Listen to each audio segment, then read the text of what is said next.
ಕರ್ನಾಟಕದ ಸಮಸ್ತ ವಿದ್ಯಾರ್ಥಿ ಬಳಗಕ್ಕೆ ನಮಸ್ಕಾರ. ನಾನು ಶಶಿಕಾಂತ್. ತಮಗೆಲ್ಲರಿಗೂ ಕೂಡ S B wisdom career academy Dharwad YouTube ಚಾನಲ್ಗೆ ಸ್ವಾಗತವನ್ನು ಕೋರ್ತಾ, ಸ್ನೇಹಿತರೆ, ಇವತ್ತಿನ ಈ ಒಂದು ಕ್ಲಾಸಲ್ಲಿ ನಾವು ಚಂದ್ರಯಾನ 3 ಅಂತಕ್ಕಂತಹ ಒಂದು ಮಿಷನ್ನ ಬಗ್ಗೆ ಸಂಪೂರ್ಣವಾಗಿ ಇನ್ನು ಮುಂದುವರ್ತಕ್ಕಂತಹ ಪರೀಕ್ಷೆಗಳಿಗೆ ಯಾವೆಲ್ಲ ರೀತಿ ಪ್ರಶ್ನೆಗಳನ್ನು ಕೇಳಬಹುದು ಅನ್ನೋದನ್ನು ದೃಷ್ಟಿಯಲ್ಲಿಟ್ಕೊಂಡು ಇವತ್ತಿನ ತರಗತಿಯನ್ನು ನೋಡ್ತಾ ಬರೋಣ. ಹಾಗಿದ್ರೆ ಮಿಷನ್ ಚಂದ್ರಯಾನ್ ಅಂತಕ್ಕಂಥದ್ದು. ಓಕೆ, ತಮಗೆಲ್ಲರಿಗೂ ಗೊತ್ತಿರೋ ಹಾಗೆ ಇಸ್ರೋ ಜಗತ್ತಿನ ದೇಶಗಳೇ ಹಿಂತಿರುಗುವಂತೆ ಮಾಡಲಾಗಿದೆ. ಅದೇನಂತ ಕೇಳಿದ್ರೆ, ತಾವೆಲ್ಲರೂ ವೀಕ್ಷಣೆಯನ್ನು ಮಾಡಿದಿರಿ. ಚಂದ್ರಯಾನ 3 ಭಾರತದ ಯಶಸ್ವಿಯಾಗಿರ್ತಕ್ಕಂತಹ ಒಂದು ಮಿಷನ್ನು. ಚಂದ್ರನ ದಕ್ಷಿಣ ತುದಿಗೆ ನಾವು ಲ್ಯಾಂಡರನ್ನು ಲ್ಯಾಂಡ್ ಮಾಡಿದ್ವಿ. ಓಕೆ, ಚಂದ್ರನ ದಕ್ಷಿಣ ತುದಿಗೆ ಲ್ಯಾಂಡರ್ನ ಇಳಿಸಿರ್ತಕ್ಕಂತಹ ಜಗತ್ತಿನ 4ನೇ ದೇಶ ಭಾರತ ಆಗಿದೆ. ಅದರಲ್ಲೂ ಕೂಡ ಸೌತ್ ಪೋಲ್ ಅಂತ ಬಂದಾಗ ಜಗತ್ತಿನ ಮೊಟ್ಟ ಮೊದಲ ದೇಶ ಭಾರತ ಆಗತ್ತೆ ಸ್ನೇಹಿತರೆ. ಓಕೆ, ಹಾಗಿದ್ರೆ ಈ ಚಂದ್ರಯಾನ 3 ನೋಡೋದಕ್ಕಿಂತ ಮುಂಚೆ ನಮ್ಗೇನು ಗೊತ್ತಿರಬೇಕಂತ ಕೇಳಿದ್ರೆ, ಇದಕ್ಕಿಂತ ಪೂರ್ವದಲ್ಲಿ ಆಲ್ರೆಡಿ 2 ಮಿಷನ್ಗಳನ್ನು ನಾವು ಚಂದ್ರನ ಬಗ್ಗೆ ಅಧ್ಯಯನ ಮಾಡಲಿಕ್ಕೆ ಕಳಿಸಿದ್ದೇವೆ. ಹಾಗಾದರೆ ಚಂದ್ರಯಾನ 1 ಬಗ್ಗೆ ನಾವಿಲ್ಲಿ ಒಂದಿಷ್ಟು ಮಾಹಿತಿಯನ್ನು ನೋಡ್ತಾ ಬರೋಣ.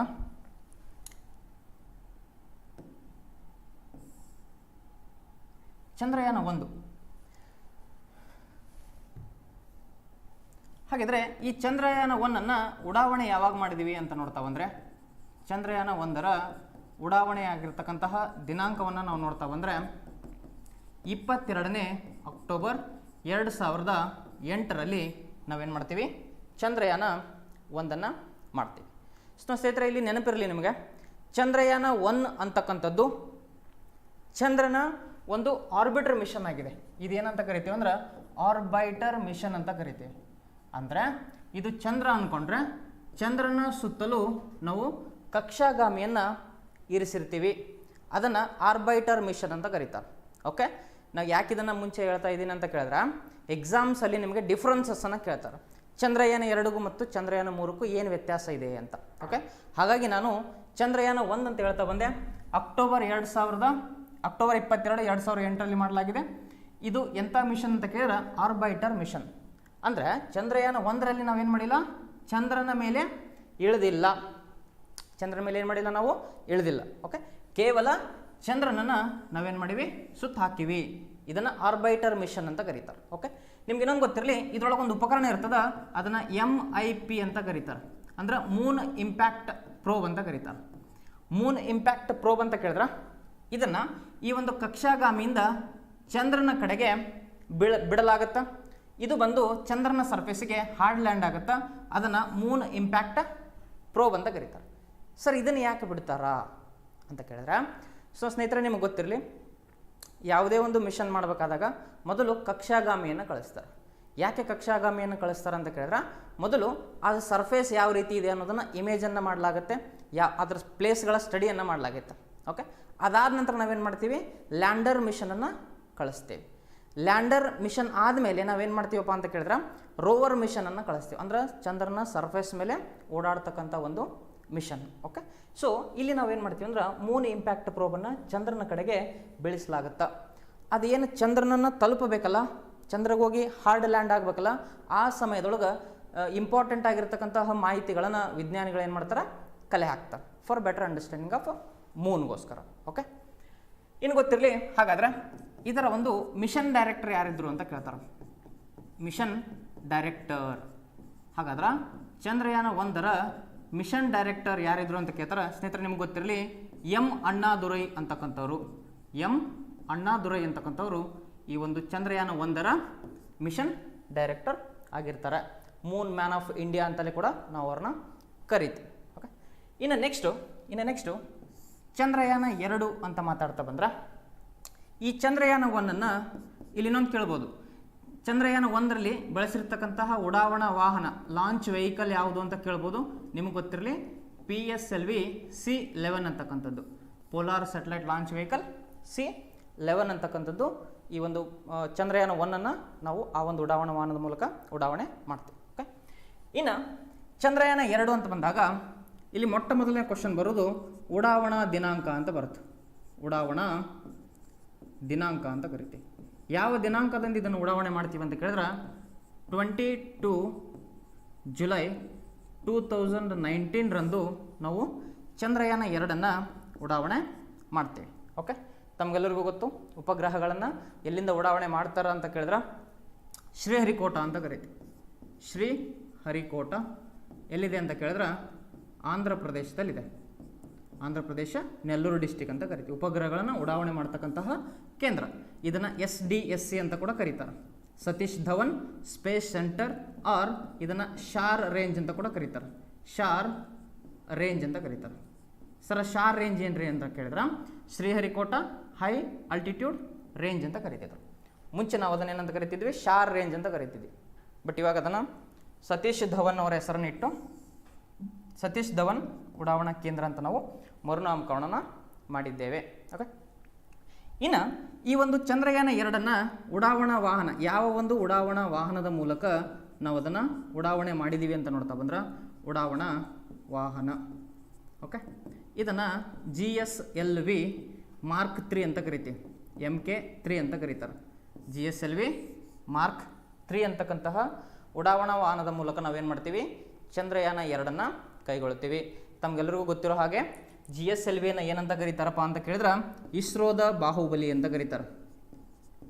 ಇಸ್ರೋದ ಬಾಹುಬಲಿ ಅಂತ ಕರೀತಾರೆ. ಯಾಕೆ ಇದನ್ನು ಬಾಹುಬಲಿ ಅಂತ ಕರೀತಾರ ಅಥವಾ ಫ್ಯಾಟ್ ಮ್ಯಾನ್ ಆಫ್ ಇಸ್ರೋ ಅಂತ ಕರೀತಾರೆ. ಯಾಕೆ ಇದನ್ನು ಬಾಹುಬಲಿ ಅಂತ ಕರೀತಾರೆ ಅಂತ ಕೇಳಿದ್ರೆ ಸ್ನೇಹಿತರೆ ಒಂದು ಗೊತ್ತಿರಲಿ, ಇದು ಇಲ್ಲಿಯವರೆಗೆ ಇದು 4th ಜನರೇಷನ್ ಆಗಿರತಕ್ಕಂತಹ 4th ಜನರೇಷನ್ ಲಾಂಚ್ ವೆಹಿಕಲ್. ಇದು ಅತ್ಯಂತ ಹೆಚ್ಚು ಭಾರದ ಉಪಗ್ರಹಗಳನ್ನು ಕಕ್ಷೆಗೆ ಸೇರಿಸ್ತಕ್ಕಂಥ ಸಾಮರ್ಥ್ಯವನ್ನು ಈ ಒಂದು ರಾಕೆಟ್ ಹೊಂದಿರೋ ಕಾರಣಕ್ಕಾಗಿ ಇದನ್ನು ಇಸ್ರೋದ ಬಾಹುಬಲಿ ಅಂತಲೇ ಇದನ್ನೇ ಕರೀತಾರೆ. ಹಾಗಿದ್ರೆ ಎಷ್ಟು ಒಂದು ಇದ್ರ ಬಗ್ಗೆ ನಾವು ಇನ್ನೂ ನೋಡ್ತಾ ಬರೋಣ, ಲಾಂಚ್ ವೆಹಿಕಲ್ ಬಗ್ಗೆ ನೋಡ್ತಾ ಬರೋಣ. ಅದಕ್ಕಿಂತ ಮುಂಚೆ ನಾನಿಲ್ಲಿ ಮಾಹಿತಿಯನ್ನು ಹೇಳ್ತಾ ಹೋಗ್ತೀನಿ. ಹಾಗಾದ್ರೆ ಚಂದ್ರಯಾನ 2 ಪ್ರಾಜೆಕ್ಟ್ ಡೈರೆಕ್ಟರ್ ಯಾರಿದ್ರು ಅಂತ ಕೇಳ್ತಾರೆ. ಚಂದ್ರಯಾನ 2 ಪ್ರಾಜೆಕ್ಟ್ ಡೈರೆಕ್ಟರ್ ಯಾರಿದ್ರು ಅಂತ ಕೇಳ್ತಾರೆ. ಪ್ರಾಜೆಕ್ಟ್ ಡೈರೆಕ್ಟರ್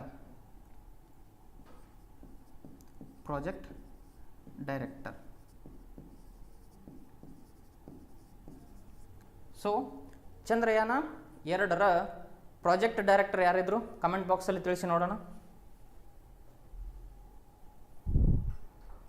ಕಮೆಂಟ್ ಬಾಕ್ಸಲ್ಲಿ ತಿಳಿಸ್ಬೇಕು ನಿಮ್ಮ ಉತ್ತರವನ್ನು.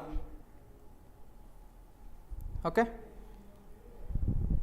ಚಂದ್ರಯಾನ 2 ಪ್ರಾಜೆಕ್ಟ್ ಡೈರೆಕ್ಟರ್ ಯಾರಾಗಿದ್ದರು? ನಮಸ್ತೆಪ್ಪ, ನಮಸ್ತೆ ಎಲ್ಲರೂ ಕೂಡ ನಮಸ್ತೆ. ಓಕೆ, ಇನ್ನೂ ಯಾರೆಲ್ಲ ಜಾಯ್ನ್ ಆಗಿಲ್ಲ ತಮ್ಮ ಸ್ನೇಹಿತರಿಗೂ ಕೂಡ ಹಂಚ್ಕೊಳ್ಳಿ ಈ ಒಂದು ವಿಡಿಯೋನ. ಓಕೆ, ಸ್ನೇಹಿತರೆ ಗೊತ್ತಿರಲಿ ನಿಮಗೆ ಇದರ ಪ್ರಾಜೆಕ್ಟ್ ಡೈರೆಕ್ಟರ್ ಯಾರಾಗಿರ್ತಾರಪ್ಪ ಅಂತ ಕೇಳಿದ್ರೆ ವನಿತಾ ಅಂತಕ್ಕಂಥವ್ರು ಇದರ ಪ್ರಾಜೆಕ್ಟ್ ಡೈರೆಕ್ಟರ್ ಆಗಿರ್ತಾರೆ. ನೆಕ್ಸ್ಟು ಇದೇ ಚಂದ್ರಯಾನ 2 ಮಿಷನ್ ಡೈರೆಕ್ಟರ್ ಯಾರಂತ ಕೇಳ್ತಾರೆ. ಮಿಷನ್ ಡೈರೆಕ್ಟರ್ ಯಾರಾಗಿದ್ರು ಅಂತ ಕೇಳಿದ್ರೆ ರಿತು ಕರಿದಾಳ್ ಅಂತಕ್ಕಂಥವ್ರು ಮಿಷನ್ ಡೈರೆಕ್ಟರ್ ಆಗಿರ್ತಾರೆ. ಓಕೆ, ಕೆ ಶಿವನ್ ಅಲ್ಲಪ್ಪ, ಕೆ ಶಿವನ್ ಅವ್ರೇನಿರ್ತಾರೆ ಅಂದರೆ ಇಸ್ರೋದ ಚೀಫ್ ಇರ್ತಾರೆ. ಅವಾಗ ನೆನಪಿರಲಿ, ಚಂದ್ರಯಾನ 2 ಮಾಡಿದಾಗ ಇಸ್ರೋದ ಅಧ್ಯಕ್ಷರು ಯಾರಿರ್ತಾರಂದ್ರೆ ಕೈಲಾಸ ಒಡಿವೋ ಶಿವನ್ ಅಂತ ಕರಿತೀವಿ. ಕೆ ಶಿವನ್ ಅವರು ಅಧ್ಯಕ್ಷರು ಇರ್ತಾರೆ. Okay,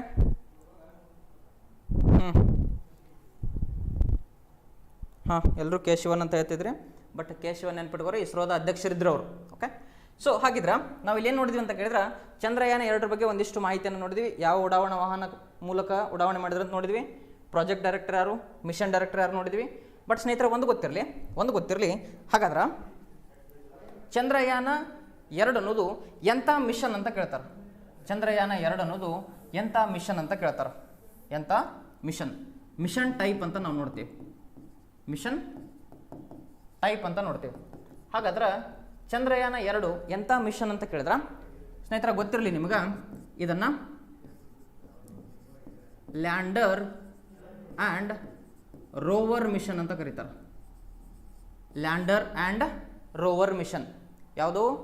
lander and rover. ಇದರೊಳಗೆ ಆರ್ಬಿಟರ್ ಕೂಡ ಇರುತ್ತೆ.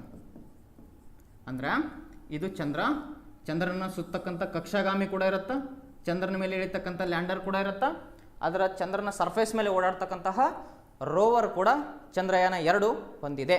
ಓಕೆ, ಹಾಗಾದ್ರೆ ಚಂದ್ರಯಾನ 2 ಮಿಷನ್ ಟೈಪ್ ಎಂತದಂತ ಕೇಳಿದ್ರೆ ಲ್ಯಾಂಡರು, ರೋವರು ಮತ್ತು ಆರ್ಬೈಟರ್. ಅದೇ ನಿಮಗೆ ಚಂದ್ರಯಾನ 1 ಎಂಥ ಮಿಷನ್ ಅಂತ ಕೇಳಿದ್ರೆ only orbiter mission. Only orbiter mission ಯಾವುದಾಗಿರುತ್ತಾ? ಚಂದ್ರಯಾನ 1 ಆಗಿರುತ್ತಾ. ಕ್ಲಿಯರ್? ಓಕೆ, ಹಾಗಾದ್ರೆ ಇವಾಗ ನಾವು ನೋಡ್ತಾ ಬರೋಣ ಚಂದ್ರಯಾನ 3 ಬಗ್ಗೆ. ಚಂದ್ರಯಾನ 3 ಬಗ್ಗೆ ಫಸ್ಟ್ ಕ್ವಶನ್ ಬರ್ತದೆ. ಇದನ್ನು ಯಾವಾಗ ಉಡಾವಣೆ ಮಾಡಿದರು? ಉಡಾವಣಾ ದಿನಾಂಕ ಅಂತ ಕರೀತಾರೆ. ಉಡಾವಣಾ ದಿನಾಂಕ ಅಂತ ಕರೀತಾರೆ. ಯಾವ ದಿನ ಉಡಾವಣೆ ಮಾಡಿದರು? 14 ಜುಲೈ 2023 ಒಳಗೇನು ಮಾಡ್ತಾರೆ? ಇದನ್ನು ಉಡಾವಣೆ ಮಾಡ್ತಾರೆ. ಓಕೆ, ಹಾಗಾದ್ರೆ ಉಡಾವಣೆಗೆ ಬಳಸಿರ್ತಕ್ಕಂತಹ ಉಡಾವಣಾ ವಾಹನ ಯಾವುದು ಅಂತ ಕೇಳಿದ್ರೆ ಪ್ರಶ್ನೆ ಇದೇ ರೀತಿ ಬರುತ್ತೆ. ಈ ಕೆಳಗಿನ ಯಾವ ಉಡಾವಣಾ ವಾಹನವನ್ನು, ಲಾಂಚ್ ವೆಹಿಕಲ್, ಉಡಾವಣಾ ವಾಹನ ಅಂದ್ರೇನು? Launch vehicle. ಈ ಕೆಳಗಿನ ಯಾವ ಉಡಾವಣಾ ವಾಹನವನ್ನು ಚಂದ್ರಯಾನ 3 ಮಾಡಲಿಕ್ಕೆ ಬಳಸಲಾಗಿದೆ ಅಂತ ಪ್ರಶ್ನೆ ಬರುತ್ತೆ. ನೇರವಾದ ಪ್ರಶ್ನೆ. ಅವಾಗ ನಾವೇನು ಹೇಳ್ಬೇಕು? ಉತ್ತರ LVM ಮಾರ್ಕ್ 3 ಅಂತ ಕರೀತಾರೆ. LVM ಮಾರ್ಕ್ 3 M4 ಅಂತ ಕರೀತಾರೆ. ಸೊ ಒಂದು ಗೊತ್ತಿರಲಿ, LVM ಅಂದರೂ ಒಂದೇ, GSLV ಅಂದರೂ ಒಂದೇ. ಯಾಕೆ ಅದನ್ನು GSLV ಇರೋದನ್ನು LVM ಅಂತ ಕರೆದ್ರು ಅಂತ ಕೇಳಿದ್ರೆ ಸ್ನೇಹಿತರೆ ಒಂದು ನೆನ್ಪಿಟ್ಕೊಳ್ರಿ, GSLV ಅಂತಕ್ಕಂಥದ್ದು ಜಿಯೋ ಸಿಂಕ್ರನಸ್ ಲಾಂಚ್ ವೆಹಿಕಲ್ ಅಂತ ಕರಿತಿದ್ವಿ. GSLV. ಓಕೆ, ನೋಡ್ರಿ, GSLV Jio synchronous satellite launch vehicle ಅಂತ ಕರಿತಿದ್ವಿ. ಸೊ ಇದೇ GSLVಗೆ ನಾವು ಮರುನಾಮಕರಣವನ್ನು ಮಾಡಿ ನಾವೀಗ ಏನು ಮಾಡಿದ್ವಿ ಅಂತ ಕೇಳಿದ್ರೆ ಲಾಂಚ್ ವೆಹಿಕಲ್ ಮಾರ್ಕ್ 3 ಅಂತ ಹೆಸರಿಟ್ಟೆ. ಲಾಂಚ್ ವೆಹಿಕಲ್ ಮಾರ್ಕ್ 3 ಅಂತ ನಾವು ಅದನ್ನು ಹೆಸರು ಬದಲಾವಣೆ ಮಾಡಿ. ಹಾಗಾದ್ರೆ ಇನ್ನು ನೆಕ್ಸ್ಟ್ ಕ್ವಶನ್ನು ಹಾಗಾದ್ರೆ ಇದರ ಪ್ರಾಜೆಕ್ಟ್ ಡೈರೆಕ್ಟರ್ ಯಾರಾಗಿದ್ದರು ಅಂತ ಕೇಳ್ತಾರೆ. ಪ್ರಾಜೆಕ್ಟ್ ಡೈರೆಕ್ಟರ್ ಯಾರಾಗಿದ್ದರು ಸ್ನೇಹಿತರೆ? ನಿಮ್ಗೆ ಗೊತ್ತಿರಲಿ, P ವೀರಮುತ್ತುವೇಲ್ ಅಂತ ಕರೀತಾರೆ. ವೀರಮುತ್ತುವೇಲ್ ಅಂತ ಕರೀತಾರೆ. ಹೌದಾ? P ವೀರಮುತ್ತುವೇಲ್. ಈ ಕೆಳಗಿನ ಯಾರು ಚಂದ್ರಯಾನ 3ರ ಪ್ರಾಜೆಕ್ಟ್ ಡೈರೆಕ್ಟರ್ ಆಗಿದ್ದರು ಅಂತ ಕೇಳಿದ್ರೆ P ವೀರಮುತ್ತುವೇಲ್ ಅಂತಕ್ಕಂಥದ್ದು ಸರಿಯಾದ ಉತ್ತರ. ನಿಮ್ಗೆ ಇನ್ನೊಂದು ಇಲ್ಲೇ ಕ್ವಶನ್ ಬರ್ಬೋದು, ಏನು? ಅಸೋಸಿಯೇಟ್ ಪ್ರಾಜೆಕ್ಟ್ ಡೈರೆಕ್ಟರ್ ಅಂತ ಬರ್ತಾರೆ. ಅವರಿಗೆ ಹೆಲ್ಪ್ ಮಾಡಲಿಕ್ಕೆ ಅಸೋಸಿಯೇಟ್ ಪ್ರಾಜೆಕ್ಟ್ ಡೈರೆಕ್ಟರ್ ಅಂತ ಕೇಳ್ತಾರೆ. ಇವ್ರು ಯಾರಾಗಿದ್ರಪ್ಪ ಅಂತ ಕೇಳಿದ್ರೆ ಕಲ್ಪನಾ ಅಂತ ಅವ್ರ ಹೆಸರು. ಏನವ್ರ ಹೆಸರು? ಕಲ್ಪನಾ ಅಂತ ಅವರ ಹೆಸರು. ಹಾಗಾದ್ರೆ ಸ್ನೇಹಿತರೆ ಕಮೆಂಟ್ ಬಾಕ್ಸಲ್ಲಿ ತಿಳಿಸ್ರಿ. ಹಾಗಾದ್ರೆ ಮಿಷನ್ ಆಪರೇಟಿಂಗ್ ಡೈರೆಕ್ಟರ್ ಯಾರಾಗಿದ್ದರು? ಮಿಷನ್ ಆಪರೇಟಿಂಗ್ ಡೈರೆಕ್ಟರ್ ಯಾರಾಗಿದ್ದರು ಅಂತ ನೀವು ಕಮೆಂಟ್ ಬಾಕ್ಸಲ್ಲಿ ತಿಳಿಸಿ ನೋಡೋಣ. Mission operating director. Okay, mission operating director ಯಾರಾಗಿದ್ದರು ಅಂತ ಕಮೆಂಟ್ ಬಾಕ್ಸಲ್ಲಿ ತಿಳಿಸಿ ನೋಡೋಣ. ಹಾಂ, LVM 3 ಸರಿಪ.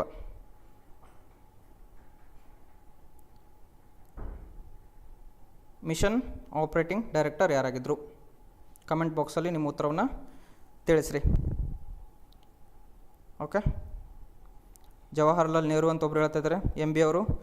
ಒಂದು ಗೊತ್ತಿರಲಿ ಸ್ನೇಹಿತರೆ ನಿಮಗೆ, ಈ ಮೂನ್ ಇಂಪ್ಯಾಕ್ಟ್ ಪ್ರೋಬ್ ಏನು ಚಂದ್ರನ ಮೇಲೆ ಹೋಗಿ ಬೀಳುತ್ತಲ್ಲ ಆ ಪ್ಲೇಸನ್ನು, ಚಂದ್ರನನ್ನು ಇಂಪ್ಯಾಕ್ಟ್ ಮಾಡಿರ್ತಕ್ಕಂಥ ಪ್ಲೇಸಿಗೆ ಏನಂತ ಕರೀತಾರೆ ಅಂದ್ರೆ ಜವಾಹರ್ ಪಾಯಿಂಟ್ ಅಂತ ಕರೀತಾರೆ.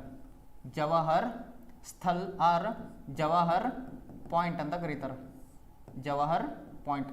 ನಿಮ್ದೆಲ್ಲ ಡೌಟ್ ಬರ್ಬೋದು, ಸರ ಚಂದ್ರಯಾನ 1 ಚಂದ್ರನ ಮೇಲೇ ಇಳೋದಿಲ್ಲ, ಅದು ಹೆಂಗೆ ಜವಾಹರ್ ಪಾಯಿಂಟ್ ಅಂತ ಹೆಸರಿಟ್ಟರು ಅಂತ ಒಂದು ಗೊತ್ತಿರಲಿ ನಿಮ್ಗೆ. ಆ ಒಂದು ಮೂನ್ ಇಂಪ್ಯಾಕ್ಟ್ ಪ್ರೋಬ್ ಏನಿದೆಯಲ್ಲ ಅದು ಚಂದ್ರನ ಯಾವ ಸ್ಥಳಕ್ಕೆ ಅಪ್ಪಳಿಸಿದೆ ನೋಡಿ, ಆ ಒಂದು ಸ್ಥಳವನ್ನು ಏನಂತ ಕರೀತಾರೆ ಅಂದ್ರೆ ಜವಾಹರ್ ಪಾಯಿಂಟ್ ಅಂತ ನಾಮಕರಣ ಮಾಡಲಾಗಿದೆ. ಓಕೆ, ಇನ್ನು ಕಮೆಂಟ್ ಬಾಕ್ಸಲ್ಲಿ ತಿಳಿಸ್ರಿ. ಹಾಗಾದ್ರೆ ಚಂದ್ರಯಾನ 2 ಏನಿದು ಚಂದ್ರನ ದಕ್ಷಿಣ ತುದಿಗೆ ತಲುಪಲಿಕ್ಕೆ ಯಶಸ್ವಿ ಆಗಲಿಲ್ಲ. ಇನ್ನು 1.2 ಕಿಲೋಮೀಟರ್ ಇರೋಷ್ಟೊತ್ತಿಗೆ ಅದೇನು ಮಾಡಿತು, ತನ್ನ ಒಂದು ಕನೆಕ್ಷನನ್ನು ಕಳೆದುಕೊಂಡಿತು. ಓಕೆ, ಹಾಂ, ಚಂದ್ರಯಾನ 2 ತಿರಂಗ. Very good. ಇಲ್ಲರಿ, ಚಂದ್ರಯಾನ 1 ಅದರ ಒಂದು ಸ್ಥಳಕ್ಕೆ ಏನಂತ ಕರೆದಾರೆ ಅಂದ್ರೆ ಜವಾಹರ್ ಪಾಯಿಂಟ್ ಅಂತ ಕರೆದಾರೆ. ಜವಾಹರ್ ಪಾಯಿಂಟ್ ಅಂತ ಕರೆದಾರೆ. ಓಕೆ, ಇನ್ನು ಚಂದ್ರಯಾನ 2 ಇದೇನು ವಿಕ್ರಮ್ ಲ್ಯಾಂಡರ್ ಹೋಗಿ ಕ್ರ್ಯಾಶ್ ಲ್ಯಾಂಡ್ ಆಯ್ತಲ್ಲ, ಈ ಕ್ರ್ಯಾಶ್ ಲ್ಯಾಂಡ್ ಆದ ಪ್ಲೇಸಿಗೆ ಏನಂತ ಹೆಸರಿಟ್ಟಾರೆ ಅಂದ್ರೆ ತಿರಂಗ ಅಂತ ಹೆಸರಿಟ್ಟಾರೆ. ಮಾನ್ಯ ಪ್ರಧಾನಮಂತ್ರಿಗಳು ಇದಕ್ಕೆ ಹರ್ ಘರ್ ತಿರಂಗ ಇರೋ ಕಾರಣಕ್ಕಾಗಿ ಇದನ್ನು ತಿರಂಗ ಅಂತೇಳಿ ನಾಮಕರಣವನ್ನು ಮಾಡಿದ್ದಾರೆ. ಓಕೆ, ಇನ್ನು ನೆಕ್ಸ್ಟು ಚಂದ್ರಯಾನ 3 ಇವಾಗೇನು ಲ್ಯಾಂಡರ್ ಹೋಗಿ ಲ್ಯಾಂಡ್ ಆಗಿದೆಯಲ್ಲ ಆ ಸ್ಥಳಕ್ಕೆ ಏನಂತ ಹೆಸರು ಇಡಲಾಗಿದೆ ಅಂತ ಕೇಳಿದ್ರೆ ಶಿವಶಕ್ತಿ ಅಂತ ಕರೀತಾರೆ. ಶಿವಶಕ್ತಿ ಅಂತ ಅದನ್ನು ಕರೀತಾರೆ. ನಿಮ್ಮ ಎಕ್ಸಾಮ್ ಒಳಗೆ ಈ 3ಗಳ ಮೇಲೆ ಪ್ರಶ್ನೆ ಬರ್ಬೋದು. 1 ಕೇಳ್ಬೋದು, 2 ಕೇಳ್ಬೋದು ಮತ್ತು 3 ಕೂಡ ಕೇಳಬಹುದು. ಓಕೆ, ಇನ್ನು ಮುಂದುವರಿತಾ ನೋಡ್ತಾ ಬರೋಣ. ಹಾಗಿದ್ರೆ ಸರ ಚಂದ್ರಯಾನ 3 ಅಂತೂ ಮಾಡಿದ್ವಿ, ದಕ್ಷಿಣ ಧ್ರುವಕ್ಕೆ ಹೋದ್ವಿ ನಾವು. ಹಾಗಾದ್ರೆ ಇದಕ್ಕಿಂತ ಮುಂಚೆ ಒಂದು ನೆನ್ಪಿಟ್ಕೋರಿ ಏನಂತ ಕೇಳಿದ್ರ, ಚಂದ್ರನ ಮೇಲೆ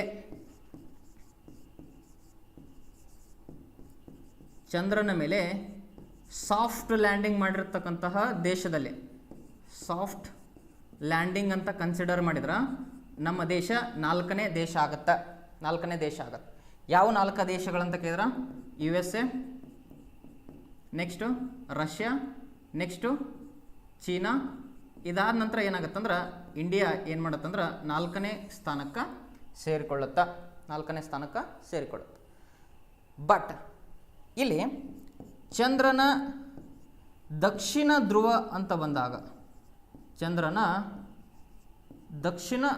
ಅಂತ ಬಂದಾಗ ನಾವೇನು ಮಾಡ್ತೀವಿ ಅಂದ್ರೆ ಜಗತ್ತಿನ ಮೊದಲ ದೇಶ ಭಾರತ ಆಗುತ್ತೆ. ಅದನ್ನ ಟು ಬಿ ಪ್ರಿಸೈಸ್ ಏನಂತ ಹೇಳ್ಬೋದು ಅಂತ ಕೇಳಿದ್ರೆ ಸೌತ್ ಪೋಲ್ ಅಂತ ನಾವು ಇರ್ತೀವಿ. ಓಕೆ, ಸೌತ್ ಪೋಲ್ ಅನ್ನೋದು ಎಕ್ಸಾಕ್ಟ್ ವರ್ಡ್ ಅಲ್ಲ, ಸೌತ್ ಪೋಲಾರ್ ರೀಸನ್ ಅಂತ ನಾವು ಕರಿಬೇಕು.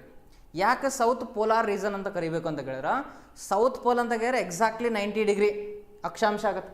ಬಟ್ ನಾವು ಹೋಗಿರೋದು 70 ಡಿಗ್ರಿ ತನಕ ಹೋಗಿವಿ. ಇಲ್ಲಿದೆ ನೋಡಿ, ಚಂದ್ರಯಾನ 3 ರೀಚ್ ಆಗಿರೋದು ಎಲ್ಲಿ ರೀಚ್ ಆಗೈತೆ ಅಂದ್ರೆ ಈ ಒಂದು ಲ್ಯಾಟಿಟ್ಯೂಡ್ ರೀಚ್ ಆಗೈತೆ. ಇದನ್ನು 70 ಡಿಗ್ರಿ ಲ್ಯಾಟಿಟ್ಯೂಡ್ ಅಂತ ಕರೀತಾರೆ. ಹೌದಾ, 70 ಡಿಗ್ರಿ ಅಕ್ಷಾಂಶ ತನಕ ನಾವೇನು ಮಾಡಿದ್ದೀವಿ, ಚಂದ್ರನ ದಕ್ಷಿಣ ಧ್ರುವಕ್ಕೆ ನಾವಿಲ್ಲಿ ಹೋಗಿದ್ದೀವಿ. ಹೌದಾ, ಎಲ್ಲ ದೇಶಗಳು ಏನು ಮಾಡ್ತಾವೆ ಅಂತ ಕೇಳಿದ್ರೆ ಈಕ್ವೇಟರ್ ರೀಜನ್ಗೆ ತಮ್ಮ ಮಿಷನ್ಗಳನ್ನು ಕಳಿಸಿದ್ರೆ ಭಾರತ ನಾವು ಕೂಡ ಇದಕ್ಕಿಂತ ಮುಂಚೆನೇ ಚಂದ್ರನ ಮೇಲೆ ಇಳಿಸ್ಬೇಕು ಅನ್ನೋದಾಗಿತ್ತಂದ್ರೆ ಆಲ್ರೆಡಿ ಸಫಲ ಆಗಿಬಿಡ್ತಿದ್ವಿ ನಾವು. ಓಕೆ, ಯಾಕೆ ಅಂತ ಕೇಳಿದ್ರೆ ಈಕ್ವೇಟರ್ ರೀಸನ್ ಹೆಂಗೈತಪ್ಪ ಅಂತ ಕೇಳಿದ್ರೆ ಲ್ಯಾಂಡಿಂಗ್ ಮಾಡಲಿಕ್ಕೆ ಪ್ಲೇನ್ ಆಗಿರ್ತಕ್ಕಂತಹ ಟೆರೇನನ್ನು ಹೊಂದಿದೆ. ಹೌದಾ, ಯಾವುದೇ ಒಂದು ನಾವು ಉಪಕರಣವನ್ನು ಇಳಿಸಬೇಕು ಅಲ್ಲಿ ಅಂತ ಕೇಳಿದ್ರೆ ವೆರಿ ಈಸಿ ಟಾರ್ಗೆಟ್ ಯಾವುದಂದ್ರೆ ಈಕ್ವೇಟರ್ ಪ್ಲೇನ್. ಅಲ್ಲಿ ಯಾವುದೇ ರೀತಿಯಾದಂಥ ಕ್ರೇಟರ್ಸ್ಗಳಿಲ್ಲ. ಹೌದಾ, ಹವಾಮಾನ ಹೆಂಗೆ ನಮ್ಗೆ ವಾತಾವರಣ ಹೆಂಗೆ ಅನುಕೂಲ ಐತೆ ಅಂತ ಕೇಳಿದ್ರೆ ಲ್ಯಾಂಡಿಂಗ್ಗೋಸ್ಕರನೇ ಆ ಒಂದು ಈಕ್ವೇಟರ್ ಪ್ಲೇನನ್ನು ಸೆಲೆಕ್ಟ್ ಮಾಡ್ಕೊತಾವೆ ಬೇರೆ ದೇಶಗಳು. ಬಟ್ ನಮ್ಮ ಇಸ್ರೋದವ್ರು ಏನು ಮಾಡಿದ್ದಾರೆ ಅಂತ ಕೇಳಿದ್ರೆ ಇದರೊಳಗೂ ಕೂಡ ಚಾಲೆಂಜಿಂಗ್ ಆಗಿರ್ತಕ್ಕಂತಹ ಚಂದ್ರನ ದಕ್ಷಿಣ ತುದಿಯನ್ನು ಆಯ್ಕೆ ಮಾಡ್ಕೊಂಡರು. ಯಾಕೆ ದಕ್ಷಿಣ ತುದಿ ಅಷ್ಟು ಚಾಲೆಂಜಿಂಗ್ ಅಂತ ಕೇಳಿದ್ರೆ ಸ್ನೇಹಿತರು ಒಂದು ಗೊತ್ತಿರಲಿ, ದಕ್ಷಿಣ ತುದಿಯಲ್ಲಿ ಏನಾಗುತ್ತಪ್ಪ ಅಂತ ಕೇಳಿದ್ರೆ ಅತಿಯಾದಂತಹ ಹೆಚ್ಚು ಕ್ರೇಟರ್ಸ್ಗಳಿರ್ತಾವೆ. ಕ್ರೇಟರ್ಸ್ಗಳಂತ ಕೇಳಿದ್ರೆ ಈ ಕುಳಿಗಳು ತಗ್ಗು ಅಂತ ಕರಿತೀವಿ ಗೊತ್ತಾ. ಯಾವುದಾದ್ರೂ ಒಂದು ಆಕಾಶಕಾಯ ಬಂದು ಈ ಕ್ಷುದ್ರಗ್ರಹ ಏನಾದರೂ ಅಪ್ಪಳಿಸಿದಾಗ ಈ ಕ್ರೇಟರ್ ಉಂಟಾಗಿರುತ್ತೆ, ತಗ್ಗು. ಸೊ ಆ ರೀತಿಯಾದಂಥ ಕ್ರೇಟರ್ಸ್ಗಳು ಚಂದ್ರನ ದಕ್ಷಿಣ ತುದಿಯಲ್ಲಿ ಹೆಚ್ಚಾಗಿ ಕಾಣೋದ್ರಿಂದ ಬಹಳಷ್ಟು ದೇಶಗಳು ಏನು ಮಾಡ್ತಾವೆ ಅಂತ ಕೇಳಿದ್ರೆ ದಕ್ಷಿಣ ದಿಕ್ಕಿಗೆ ಹೋಗೋಕೆ, ದಕ್ಷಿಣ ಪಾರ್ಟಿಗೆ ಹೋಗೋಕೆ ಯೋಚನೆ ಮಾಡ್ತಾವೆ. ಬಟ್ ನಮ್ಮ ಇಸ್ರೋದವರು ಆ ಒಂದು ದಕ್ಷಿಣ ತುದಿಯಲ್ಲಿ ನಾವೇನು ಮಾಡಿವಿ ಅಂತ ಕೇಳಿದ್ರೆ ನಮ್ಮ ವಿಕ್ರಮ್ ಲ್ಯಾಂಡರ್ ಅಂತಕ್ಕಂಥದ್ದನ್ನು ಇಳಿಸಿದ್ದೀವಿ. ಓಕೆ, ಇಲ್ಲಿ ನಾವು ಹೋಗಿರೋದು ಇಲ್ಲಿ. ಓಕೆ, ಇನ್ನು ಹಾಗಾದ್ರೆ ಇದು ನೋಡಿ ಸ್ವಲ್ಪ ಇದ್ರ ಬಗ್ಗೆ ಯಾವ ರೀತಿ ರಾಕೆಟನ್ನು ಉಡಾವಣೆ ಮಾಡಿ ಉಪಗ್ರಹವನ್ನು ಮೊದಲು ಅಂತರಿಕ್ಷಕ್ಕೆ ಕಳಿಸ್ತಾರೆ, ಅಂತರಿಕ್ಷದಿಂದ ಚಂದ್ರನ ಕಕ್ಷೆಗೆ ಕಳಿಸ್ತಾರೆ, ಚಂದ್ರನ ಕಕ್ಷೆಯಿಂದ ಚಂದ್ರನ ಮೇಲೆ ಇಳಿಸ್ತಾರೆ ಅನ್ನೋದನ್ನು ಒಂದು ಸ್ವಲ್ಪ ಸ್ಟೆಪ್ ಬೈ ಸ್ಟೆಪ್ ನೋಡ್ತಾ ಬರೋಣ. ಓಕೆ, ಫಸ್ಟ್ ಏನು ಮಾಡ್ತಾರಪ್ಪ ಅಂತ ಕೇಳಿದ್ರೆ ಉಪಗ್ರಹವನ್ನು ಉಡಾವಣೆ ಮಾಡ್ತಾರೆ. ಮೊದಲು ರಾಕೆಟನ್ನು ಉಡಾವಣೆ ಮಾಡ್ತಾರೆ. ರಾಕೆಟನ್ನು ಏನು ಮಾಡ್ತಾರೆ, ಉಡಾವಣೆ ಮಾಡ್ತಾರೆ. ನಾವೀಗ LVM M4 ಅಂತ ಕರಿತೀವಲ್ಲ, ಲಾಂಚ್ ವೆಹಿಕಲ್ ಮಾರ್ಕ್ 3 ಅನ್ನು ಉಡಾವಣೆ ಮಾಡಿದ್ವಿ. ಇಲ್ಲಿ ಉಡಾವಣೆ ಮಾಡಿರ್ತಕ್ಕಂತಹ ರಾಕೆಟು ಇಲ್ಲಿ ಬರುತ್ತೆ ನೋಡಿ. ಇಲ್ಲಿ ಉಡಾವಣೆ ಮಾಡಿರ್ತಕ್ಕಂಥ ರಾಕೆಟು ಇದು ಮೊದಲು ಉಪಗ್ರಹವನ್ನು ಕಕ್ಷೆಗೆ ಸೇರಿಸುತ್ತೆ. ಈ ಕಕ್ಷೆಗೆ ಸೇರಿಸಿದ ಮೇಲೆ ಏನಾಗುತ್ತಪ್ಪ ಅಂತ ಕೇಳಿದ್ರೆ ನಮ್ಮ ಉಪಗ್ರಹ ಈ ರೀತಿ ಭೂಮಿಯನ್ನು ಸುತ್ತಾಕ್ತಿರುತ್ತೆ. ತಮಗೆಲ್ಲರಿಗೂ ಗೊತ್ತಿರಲಿ, ರಾಕೆಟನ್ನು ಉಡಾವಣೆ ಮಾಡಿದ ತಕ್ಷಣವೇ ಅದು ಹೋಗಿ ಚಂದ್ರನನ್ನು ರೀಚ್ ಆಗಲ್ಲ. ಸರ್ ಇಲ್ಲಿಂದ ಡೈರೆಕ್ಟಾಗಿ ಇಲ್ಲಿ ಹೋಗ್ಬೋದಿತ್ತಲ್ರಿ, ಯಾಕೆ ಹೋಗಲ್ಲ ಅಂತ ಕೇಳಿದ್ರೆ ಆ ರೀತಿ ನಾವು ನೇರವಾಗಿ ಹೋಗಬೇಕಿತ್ತು ಅಂತ ಕೇಳಿದ್ರೆ ನಮಗೇನು ಬೇಕು, ಹೈ ಪವರ್ಡ್ ರಾಕೆಟ್ಗಳು ಬೇಕಾಗ್ತದೆ. ಹೌದಾ, ಸೊ ಇನ್ನೊಂದು 3 ಇಂಪಾರ್ಟೆಂಟ್ ಯಾವುದಪ್ಪ ಅಂತ ಕೇಳಿದ್ರೆ ಅಷ್ಟು ಹೆಚ್ಚಿನ ಫ್ಯೂಯಲನ್ನು ನಾವೇನು ಮಾಡ್ಬೇಕಾಗ್ತದೆ, ಹೊತ್ತೊಯ್ಬೇಕಾಗ್ತದೆ. ಹಾಗಾದ್ರೆ ಇಸ್ರೋ ಯಾಕೆ ಕಡಿಮೆ ದುಡ್ಡಿನೊಳಗೆ ಉಪಗ್ರಹಗಳನ್ನು ಉಡಾವಣೆ ಮಾಡುತ್ತೆ ಅಂದ್ರೆ ಈ ಕಾರಣಕ್ಕಾಗಿಯೇ. ಓಕೆ, ನೀವು ನೋಡಿರ್ತೀರಿ ಹಾಲಿವುಡ್ ಫಿಲ್ಮ್ಸ್ಗಳನ್ನು ಮಾಡಬೇಕಾದಾಗ ಎಷ್ಟು ಬಜೆಟ್ ಇರ್ತದೆ, ಅಷ್ಟು ಬಜೆಟ್ ಒಳಗೆ ನಾವು ಚಂದ್ರಯಾನ ಮಂಗಳಯಾನಗಳನ್ನು 3-4 ಮಿಷನ್ಗಳನ್ನು ಮಾಡಬಹುದಿತ್ತು. ಹೌದಾ? ಅಂದ್ರೆ ಅಷ್ಟು ಕಡಿಮೆ ಖರ್ಚಿನೊಳಗೆ ನಾವು ಹೋಗ್ತೀವಿ. ಯಾಕೆ ಕಡಿಮೆ ಖರ್ಚಿನೊಳಗೆ ಹೋಗ್ತೀವಿ ಅಂತ ಕೇಳಿದ್ರೆ ಇದನ್ನು ಸ್ಲಿಂಗ್ ಶಾಟ್ ಟೆಕ್ನಾಲಜಿ ಅಂತ ಕರೀತಾರೆ. ಸ್ಲಿಂಗ್ ಶಾಟ್ ಟೆಕ್ನಾಲಜಿ ಅಂತ ಕರೀತಾರೆ. ಈ ಸ್ಲಿಂಗ್ ಶಾಟ್ ಟೆಕ್ನಾಲಜಿ ಇರೋ ಕಾರಣಕ್ಕಾಗಿಯೇ ನಾವು ಕಡಿಮೆ ದುಡ್ಡಿನೊಳಗೆ ಚಂದ್ರನ ಆಗಿರಲಿ ಮಂಗಳ ಆಗಿರಲಿ ರೀಚ್ ಆಗ್ತೀವಿ. ಓಕೆ, ಇಲ್ಲಿ ನೋಡಿ, ಇಲ್ಲಿ ಉಪಗ್ರಹವನ್ನು ಕಕ್ಷೆಗೆ ಸೇರಿಸಿದ ನಂತರ ಸ್ಲಿಂಗ್ ಶಾಟ್ ಅಂತ ಕರಿತೀವಿ. ಇಲ್ಲಿ ಬೂಸ್ಟರ್ಸ್ಗಳನ್ನು, ಇಲ್ಲಿ ಪ್ರೊಪಲ್ಷನ್ ಮಾಡೆಲನ್ನು ಆನ್ ಮಾಡ್ತಾರೆ. ಇದು ಭೂಮಿಯನ್ನು ಸುತ್ತಾಕತ್ತಾ ವಾಪಸ್ ಬರುತ್ತಾ. ನೆಕ್ಸ್ಟ್ ಇಲ್ಲಿ ಅಗೇನ್ ಅದರ ಆರ್ಬಿಟರನ್ನು ಚೇಂಜ್ ಮಾಡ್ತಾರೆ. ಅಗೇನ್ ಅದು ಇನ್ನೊಂದು ಮೆನೂವರನ್ನು ಹೋಗಿ ಬರ್ತದೆ. ಈ ರೀತಿ ಒಟ್ಟು 5 ಮೆನೂವರ್ಗಳನ್ನು ಹೋಗಿ ಬಂದು ನೆಕ್ಸ್ಟ್ ಏನು ಮಾಡ್ತದೆ ಅಂದ್ರೆ ಇಲ್ಲಿಂದ ಜಂಪ್ ಆಗಿ ಚಂದ್ರನ ಕಕ್ಷೆಗೆ ಅದೇನು ಮಾಡ್ತದ ಹೋಗಿ ಸೇರ್ಕೊಳ್ಳುತ್ತಾ. ನಿಧಾನವಾಗಿ ಇದನ್ನು ಇಲ್ಲಿ ಡಿಬೂಸ್ಟ್ ಮಾಡಿದಾಗ ಏನಾಗುತ್ತೆ ಅಂದ್ರೆ ಇದರ ವೇಗ ಕಡಿಮೆಯಾಗಿ ಇದು ಚಂದ್ರನನ್ನು 100/100 ಕಿಲೋಮೀಟರ್ ಎತ್ತರದೊಳಗೆ ಇದೇನು ಮಾಡ್ತದ ಸುತ್ತಲಿಕ್ಕೆ ಆರಂಭ ಮಾಡುತ್ತೆ. ಓಕೆ, ಈ ಸ್ಲಿಂಗ್ ಶಾಟ್ ಟೆಕ್ನಾಲಜಿ ಇರೋ ಕಾರಣಕ್ಕಾಗಿ ನಾವು ಕಡಿಮೆ ಖರ್ಚಿನಲ್ಲಿ ಈ ಮಿಷನನ್ನು ಕೈಗೊಳ್ತಾ ಇದ್ದೇವೆ. ಓಕೆ, ಇನ್ನು ಮುಂದುವರೆದು ಹಾಗಾದ್ರೆ ಈ ರಾಕೆಟ್ ಯಾವ ರೀತಿ ಐತೆ ನೋಡ್ತಾ ಬರೋಣ. ಮೊದಲು ರಾಕೆಟ್ನ ಬಗ್ಗೆ ನೋಡೋಣ. 1 ಸೆಕೆಂಡ್. ಹಾಂ, ಇಲ್ಲಿದೆ ನೋಡಿ. ಇಲ್ಲಿ ನಾವೇನು ಮಾಡಕತ್ತೀವಿ, GSLV ಆರ್ LVM ಅಂತ ಬಳಸಕತ್ತೀವಿ. LVM ಉಡಾವಣಾ ವಾಹನ. ಹಾಗಾದ್ರೆ ಒಂದನೇ ಕ್ವಶನ್ ಬರ್ತದ, LVM ರಾಕೆಟ್ ಎಷ್ಟು ಹಂತದ ರಾಕೆಟ್ ಆಗಿದೆ ಅಂತ ಪ್ರಶ್ನೆ ಬರುತ್ತೆ. ಎಷ್ಟು ಹಂತದ ರಾಕೆಟ್ ಆಗಿದೆ? ಇದು 3 ಸ್ಟೇಜ್ ರಾಕೆಟ್ ಆಗಿದೆ. 3 ಸ್ಟೇಜ್ ರಾಕೆಟ್ ಆಗಿದೆ. ಹಾಗಾದರೆ ಯಾರಾದರೂ ಕಮೆಂಟ್ ಬಾಕ್ಸಲ್ಲಿ ತಿಳಿಸ್ತೀರಿ ಆ 3 ಸ್ಟೇಜ್ ಯಾವುವು ಅಂತ? ಕಮೆಂಟ್ ಬಾಕ್ಸಲ್ಲಿ ತಿಳಿಸಿ. Very good. America, China, Russia ಅಂತ ಹೇಳ್ತಾ ಇದ್ದಾರೆ.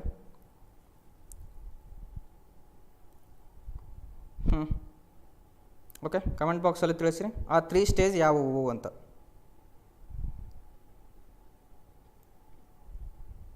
ಹಾಂ, 3 ಸ್ಟೇಜ್ ರಾಕೆಟ್ ರೈಟ್.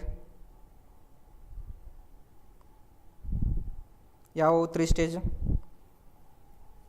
ಒಂದು ಗೊತ್ತಿರಲಿ, ಫಸ್ಟ್ ಸ್ಟೇಜ್ ಏನಪ್ಪ ಅಂತ ಕೇಳಿದ್ರೆ ಸಾಲಿಡ್ ಸ್ಟೇಜ್ ಅಂತ ಕರಿತೀವಿ. ಸಾಲಿಡ್ ಸ್ಟೇಜ್ ಯಾಕಂದ್ರೆ ಇದರೊಳಗೆ ಘನ ಇಂಧನವನ್ನು ಬಳಸಿರ್ತಾರೆ. HTPB ಅಂತ ಕರಿತೀವಿ. ಹೈಡ್ರಾಕ್ಸಿಲ್ ಟರ್ಮಿನೇಟೆಡ್ ಪಾಲಿಬ್ಯೂಟಾಡೈನ್ ಅಂತ ಅದನ್ನು ಕರಿತೀವಿ. ಓಕೆ, ಇನ್ನು ನೆಕ್ಸ್ಟ್ ಎರಡನೇ ಸ್ಟೇಜ್ ಅಂತ ನೋಡ್ತಾ ಬಂದ್ರೆ ಸೆಕೆಂಡ್ ಸ್ಟೇಜ್ ಏನಾಗಿರ್ತದಪ್ಪ ಅಂದ್ರೆ ದ್ರವ ಇಂಧನ ಆಧಾರಿತ ಇರ್ತದೆ. ದ್ರವ ಇಂಧನ ಆಧಾರಿತವಾಗಿರ್ತಕ್ಕಂತಹ ಒಂದು ಸ್ಟೇಜ್ ಆಗಿರುತ್ತೆ. ಇನ್ನು ಮೂರನೇ ಹಂತ ಅಂತ ನೋಡ್ತಾ ಬಂದ್ರೆ ಮೂರನೇ ಹಂತದಲ್ಲಿ ಏನು ಮಾಡ್ತಾರೆ ಅಂದ್ರೆ ಕ್ರಯೋಜೆನಿಕ್ ಅನ್ನು ಬಳಸಿರ್ತಾರೆ. ಕ್ರಯೋಜೆನಿಕ್ ಅಂತ ಕರೀತಾರೆ. ಕ್ರಯೋಜೆನಿಕ್. ಓಕೆ, ಸೊ ಈ ರೀತಿಯಾಗಿ LVM ಅಲ್ಲಿ ಇಂಧನಗಳನ್ನು ಬಳಸಿರ್ತಾರೆ. ಓಕೆ, ಒಂದು ಸ್ವಲ್ಪ ಇದ್ರ ಬಗ್ಗೆ ನೋಡೋದಾಯ್ತು ಅಂತ ಕೇಳಿದ್ರೆ ಇಲ್ಲಿ ನೋಡ್ರಿ, ಒಟ್ಟು ಲಾಂಚ್ ವೆಹಿಕಲ್ ಮಾರ್ಕ್ 3 ಅನ್ನೋದು 3 ಸ್ಟೇಜನ್ನು ಹೊಂದಿದೆ. First stage, second stage, third stage. ಹಾಗಾದ್ರೆ ಮೊದಲ ಹಂತದಲ್ಲಿ ಇಂಧನವಾಗಿ HTPBಯನ್ನು ಬಳಸಲಾಗಿರುತ್ತೆ. ಹೈಡ್ರಾಕ್ಸಿಲ್ ಟರ್ಮಿನೇಟೆಡ್ ಪಾಲಿಬ್ಯೂಟಾಡೈನ್ ಅಂತ ಕರೀತೀವಿ. ಓಕೆ, ಇನ್ನು ನೆಕ್ಸ್ಟು ಎರಡನೇ ಹಂತ ಯಾವ ರೀತಿಯಾಗಿರುತ್ತೆ ಅಂತ ಕೇಳಿದ್ರೆ ದ್ರವ ಇಂಧನ ಆಧಾರಿತ ಇರುತ್ತೆ. ಇದ್ರೊಳಗೆ ಲಿಕ್ವಿಡ್ ಆಗಿರ್ತಕ್ಕಂಥ ಪ್ರೊಪೆಲೆಂಟ್ಗಳನ್ನು ಬಳಸಲಾಗಿರುತ್ತೆ. ಇಲ್ಲಿ ಒಂದು ಪಾಯಿಂಟ್ ಇಂಪಾರ್ಟೆಂಟು. ಹಾಗಾದ್ರೆ ಈ ಲಿಕ್ವಿಡ್ ಪ್ರೊಪೆಲೆಂಟ್ಗಳನ್ನು ಬಳಸಲಿಕ್ಕೆ ಯಾವ ಇಂಜಿನ್ ಇರುತ್ತಾ ಅಂತ ಕೇಳಿದ್ರು ಅಂತ ತಿಳ್ಕೊಳ್ರಿ. ದ್ರವ ಇಂಧನ ಆಧಾರಿತ ಇಂಜಿನ್ ಯಾವುದು ಅಂತ ಕೇಳಿದ್ರೆ ಫಾರ್ ಯುವರ್ ಕೈಂಡ್ ಇನ್ಫಾರ್ಮೇಷನ್ ಇದು ಯಾವುದಪ್ಪ ಅಂದ್ರೆ ವಿಕಾಸ್ ಎಂಜಿನ್ ಅಂತ ಕರೀತಾರೆ. ವಿಕಾಸ್ ಎಂಜಿನ್ ಅಂತ ಕರೀತಾರೆ. ಓಕೆ, ಇಸ್ರೋ ಅಭಿವೃದ್ಧಿಪಡಿಸಿರ್ತಕ್ಕಂತಹ ದ್ರವ ನೋದನಕಾರಿಗಳನ್ನು ಬಳಸ್ತಕ್ಕಂತಹ ಇಂಜಿನ್ ಯಾವುದು ಅಂತ ಕೇಳಿದ್ರೆ ರಾಕೆಟ್ ಇಂಜಿನ್, ಅದು ವಿಕಾಸ್ ಎಂಜಿನ್ ಅಂತ ನಾವು ಅದನ್ನು ಕರಿತೀವಿ. ಓಕೆ, ಇನ್ನು ಥರ್ಡ್ ಸ್ಟೇಜ್ ನಾವಿಲ್ಲಿ ನೋಡ್ತಾ ಬಂದ್ರೆ ಕ್ರಯೋಜೆನಿಕ್ ಸ್ಟೇಜ್ ಅಂತ ಕರಿತೀವಿ. Cryogenic stage. ಫಸ್ಟ್ನೇ ಕ್ವಶನ್ನು, ಈ ಕೆಳಗಿನ ಯಾವ ಒಂದು ರಾಕೆಟ್ನಲ್ಲಿ ಕ್ರಯೋಜೆನಿಕ್ ಹಂತವನ್ನು ಬಳಸಲಾಗಿದೆ ಅಂತ ಫಸ್ಟ್ನೇ ಕ್ವಶನ್. ಓಕೆ, ಈ ಕೆಳಗಿನ ಯಾವ ರಾಕೆಟ್ನಲ್ಲಿ ಕ್ರಯೋಜೆನಿಕ್ ಹಂತವನ್ನು ಬಳಸಲಾಗಿದೆ ಅಂತ ಕ್ವಶನ್. ಓಕೆ, ಆಪ್ಷನ್ ಏನು ಇಟ್ಟಿರ್ತಾರೆ? PSLV, GSLV, ASLV ಮತ್ತು SLVಗಳಂತ ಈ ರೀತಿ ಆಪ್ಷನ್ಸ್ಗಳನ್ನ ಇಟ್ಟಿರ್ತಾರೆ. ಹಾಗಾದ್ರೆ ನಿಮಗೆ ಗೊತ್ತಾಯಿತು ಕ್ರಯೋಜೆನಿಕ್ ಹಂತವನ್ನು ಯಾವ ರಾಕೆಟಲ್ಲಿ ಬಳಸ್ತಾರೆ ಅಂತ ಕೇಳಿದ್ರೆ LVM ಅಲ್ಲಿ ಬಳಸ್ತಾರೆ ಅಥವಾ GSLV ಅಲ್ಲಿ ಬಳಸ್ತಾರೆ. ನೆಕ್ಸ್ಟ್ ಕ್ವಶನ್ನು, GSLV ಅಲ್ಲಿ ಯಾವ ಹಂತದಲ್ಲಿ ಕ್ರಯೋಜೆನಿಕ್ ಇಂಧನವನ್ನು ಬಳಸ್ತಾರ ಅಂತ ಕೇಳ್ಬೋದು. ಎಷ್ಟನೇ ಹಂತದಲ್ಲಿ ಬಳಸ್ತಾರೆ? ಮೂರನೇ ಹಂತದಲ್ಲಿ ಕ್ರಯೋಜೆನಿಕ್ ಟೆಕ್ನಾಲಜಿನ ಬಳಸ್ತಾರೆ. ಓಕೆ, ಪ್ರಶ್ನೆ ಬೇಸಿಕ್ಸಿಂದನೂ ಕೇಳ್ತಾರೆ ಕ್ವಶನ್ಸ್ಗಳನ್ನು, ಕರೆಂಟ್ ಇವೆಂಟ್ಸಿಂದನೂ ಕೇಳ್ತಾರೆ ಕ್ವಶನ್ಗಳನ್ನು. ಓಕೆ, ಎಲ್ಲರೂ ಏನು ಅಂದ್ಕೊಂಡಿರ್ತೀರಿ ಅಂತ ಕೇಳಿದ್ರೆ ನ್ಯೂಸಲ್ಲಿ ಬರ್ತಕ್ಕಂತಹ ಕರೆಂಟ್ ಅಪ್ಡೇಟ್ಸ್ ಮೇಲೆ ಕ್ವಶನ್ ಇರುತ್ತಂತ ನೀವು ಭಾವಿಸಿರ್ತೀರಿ. ಬಟ್ ಎಕ್ಸಾಮಿನರ್ ಏನು ಮಾಡ್ತಾನೆ, ಅದೇ ನ್ಯೂಸನ್ನು ಇಟ್ಕೊಂಡು ಅದರ ಬೇಸಿಕ್ಸಿಗೆ ಹೋಗಿರ್ತಾನೆ. ಹೌದಾ? ಇವಾಗ ಚಂದ್ರಯಾನ 3 ಉಡಾವಣೆ ಆಯಿತು. ಚಂದ್ರಯಾನ 3ರ ಬಗ್ಗೆನೇ ಕೇಳ್ಬೇಕಂತ ರೂಲ್ ಇಲ್ಲ. ಡೈರೆಕ್ಟಾಗಿ ಅವು ಬೇಸಿಕ್ ಕಾನ್ಸೆಪ್ಟ್ಸ್ ಗೊತ್ತಿದಾವೋ ಇಲ್ಲ ಅಂತೇಳಿ GSLV ರಾಕೆಟ್ನ ಬಗ್ಗೆ ಕೇಳಕ್ಕೆ ಸ್ಟಾರ್ಟ್ ಮಾಡಿಬಿಡ್ತಾನೆ. ಎಷ್ಟು ಸ್ಟೇಜ್ ಅದಾವು, ಯಾವ ಇಂಧನ ಬಳಸ್ತಾರೆ, ಯಾವ ಇಂಜಿನ್ ಐತಿ, ಅದರ ಸಾಮರ್ಥ್ಯ ಏನು, ಈ ರೀತಿ ಆಗಿರ್ತಕ್ಕಂಥ ಪ್ರಶ್ನೆಗಳನ್ನು ಕೇಳ್ತಾ ಬರ್ತಾನೆ. ಹಾಗಾಗಿ ಕರೆಂಟ್ ಇವೆಂಟ್ಸ್ ಓದೋದ್ರ ಜೊತೆಗೆ ಸ್ವಲ್ಪ ಬೇಸಿಕ್ಸನ್ನು ಕೂಡ ನೀವೇನು ಮಾಡಬೇಕು, ನೋಡ್ತಾ ಹೋಗ್ಬೇಕು.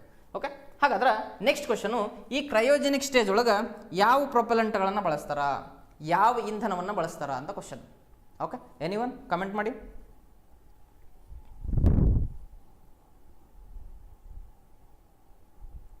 ಕಮೆಂಟ್ ಮಾಡಿ, ಕ್ರಯೋಜೆನಿಕ್ ಟೆಕ್ನಾಲಜಿಯಲ್ಲಿ ಯಾವ ಒಂದು ಇಂಧನವನ್ನು ಬಳಸ್ತಾರ?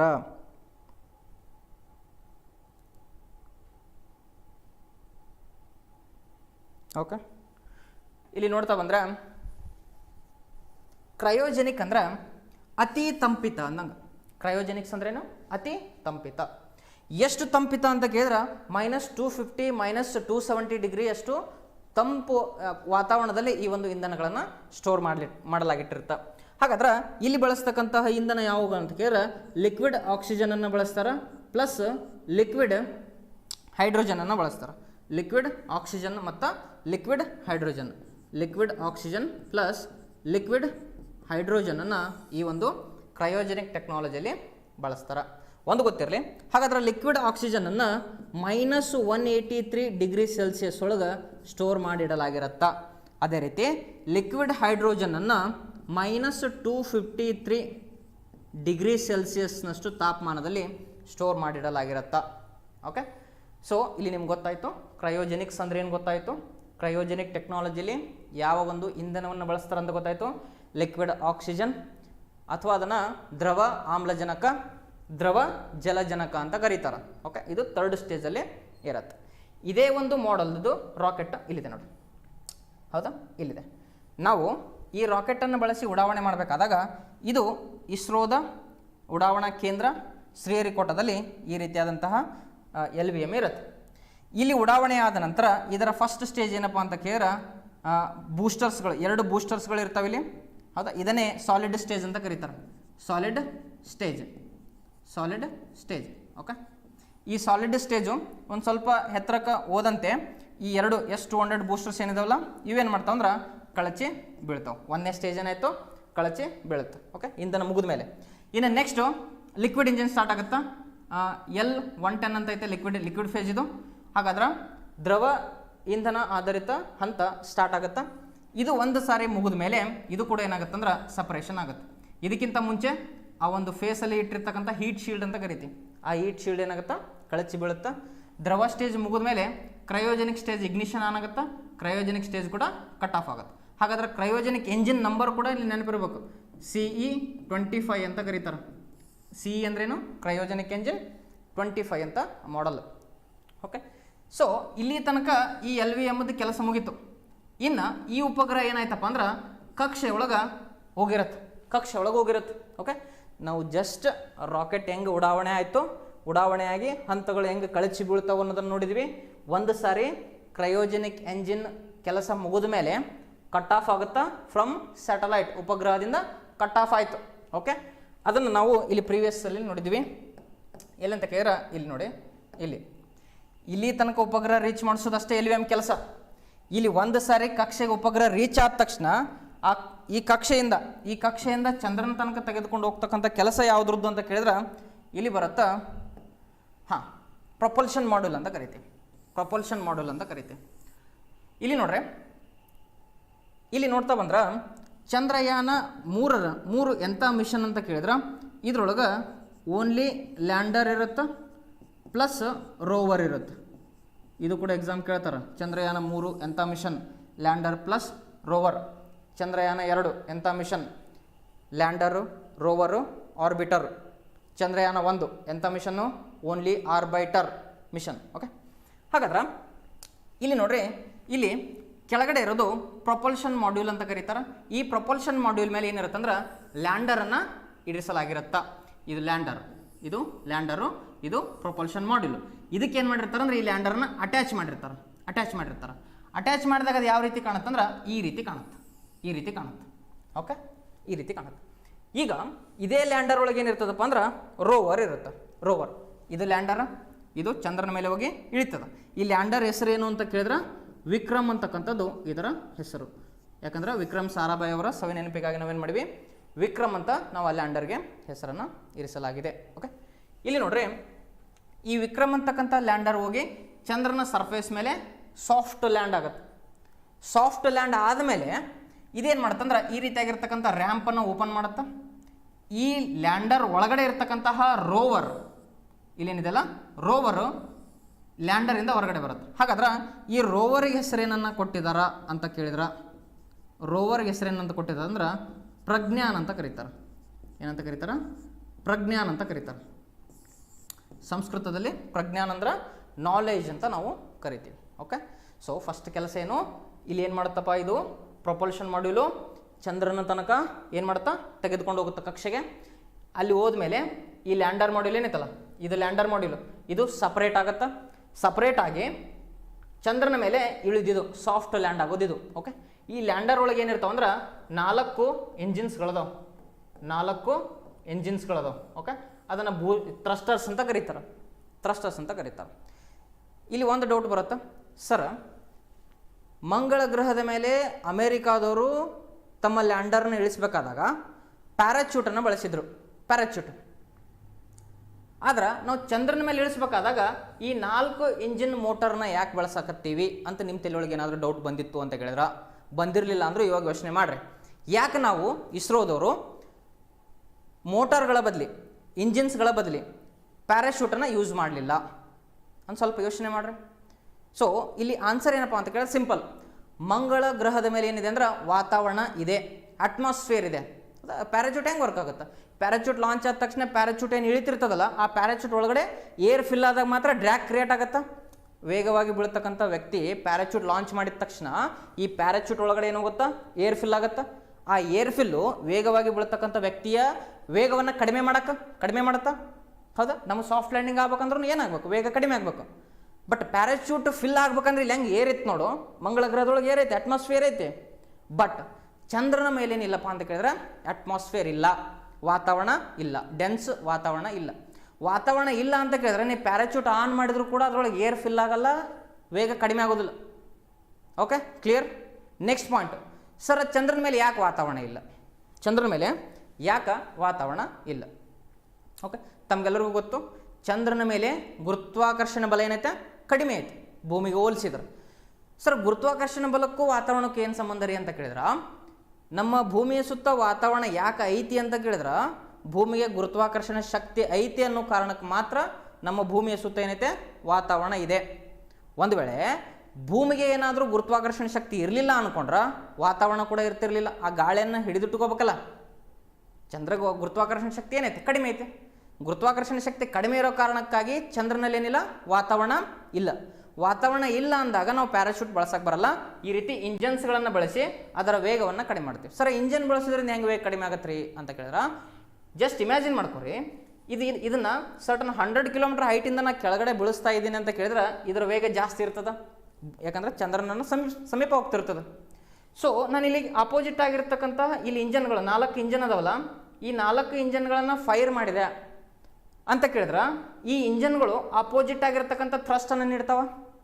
ರಾಕೆಟ್ ಹೆಂಗೆ ಕೆಲಸ ಮಾಡುತ್ತೆ? ರಾಕೆಟ್ ಉಡಾವಣೆ ಆಗಬೇಕಾದಾಗ ಈ ರೀತಿ ನಾವು ರಾಕೆಟ್ನ ರಚನೆಯನ್ನು ನೋಡಿದ್ರೆ, ಇಲ್ಲಿ ಹೊರಗಡೆ ಚಿಮ್ತಕ್ಕಂತಹ ನಿಷ್ಕಾಸ ಅನಿಲ ಎಷ್ಟು ವೇಗವಾಗಿ ಚಿಮ್ತಿರ್ತದ, ಇದರ ಅಭಿಮುಖ ರಾಕೆಟ್ ಲಾಂಚ್ ಆಗುತ್ತಾ. ನಿಷ್ಕಾಸ ಅನಿಲದ ದಿಕ್ಕು ಇದು, ರಾಕೆಟ್ ಈ ರೀತಿ ಮುಮ್ಮುಖವಾಗಿ ಹೋಗುತ್ತೆ. ಈ ರಾಕೆಟ್ ಮೇಲೆ ಹೋಗ್ಬೇಕನ್ನೋ ಶಕ್ತಿ ಇಲ್ಲಿಂದ ಬರುತ್ತೆ, ಈ ನಿಷ್ಕಾಸ ಅನಿಲಗಳಿಂದ. ಹಾಗಾದ್ರೆ ನಿಷ್ಕಾಸ ಅನಿಲಗಳು ಈ ಡೈರೆಕ್ಷನ್ ಒಳಗೆ ಬರಕತ್ತಾವ, ಶಕ್ತಿ ಈ ಡೈರೆಕ್ಷನ್ ಒಳಗೆ ಎಕ್ಸರ್ಟ್ ಆಗುತ್ತಾ. ಶಕ್ತಿ ಈ ಡೈರೆಕ್ಷನ್ ಅಪೋರ್ ಡೈರೆಕ್ಷನ್ ಒಳಗೆ ಎಕ್ಸರ್ಟ್ ಆಗತ್ತೈತೆ ಅಂದ್ರೆ ಇದು ವೇಗವಾಗಿ ಬೀಳ್ತಕ್ಕಂತಹ ಲ್ಯಾಂಡರು ನಿಧಾನ ಆಗುತ್ತಾ, ಸ್ಲೋ ಡೌನ್ ಆಗುತ್ತಾ. ಓಕೆ, ಈ ಕಾನ್ಸೆಪ್ಟ್ ಆಧಾರವಾಗಿ ಇಟ್ಕೊಂಡು ಇಲ್ಲಿ 4 ಎಂಜಿನ್ಗಳನ್ನು ಬಳಸ್ತಾರೆ. ಇನ್ನೊಂದು ಗೊತ್ತಿರಲಿ ನಿಮ್ಗೆ, ಜಸ್ಟ್ ಒಂದು ನಾಲೆಜ್ ಪರ್ಪಸು, ಇದ್ರೊಳಗೆ 8 ಸಣ್ಣ ಸಣ್ಣ ಮೋಟರ್ಗಳನ್ನು ಬಳಸ್ಯಾರ. ಮೇನ್ ಇರೋವು 4 ಮೋಟಾರ್ಗಳು, ಅವು 8 ಸಣ್ಣ ಸಣ್ಣ ಮೋಟಾರ್ಗಳು ಯಾಕ್ರಿ ಅಂತ ಕೇಳಿದ್ರೆ ಓರಿಯೆಂಟೇಷನನ್ನು ಬ್ಯಾಲೆನ್ಸ್ ಮಾಡಲಿಕ್ಕೆ.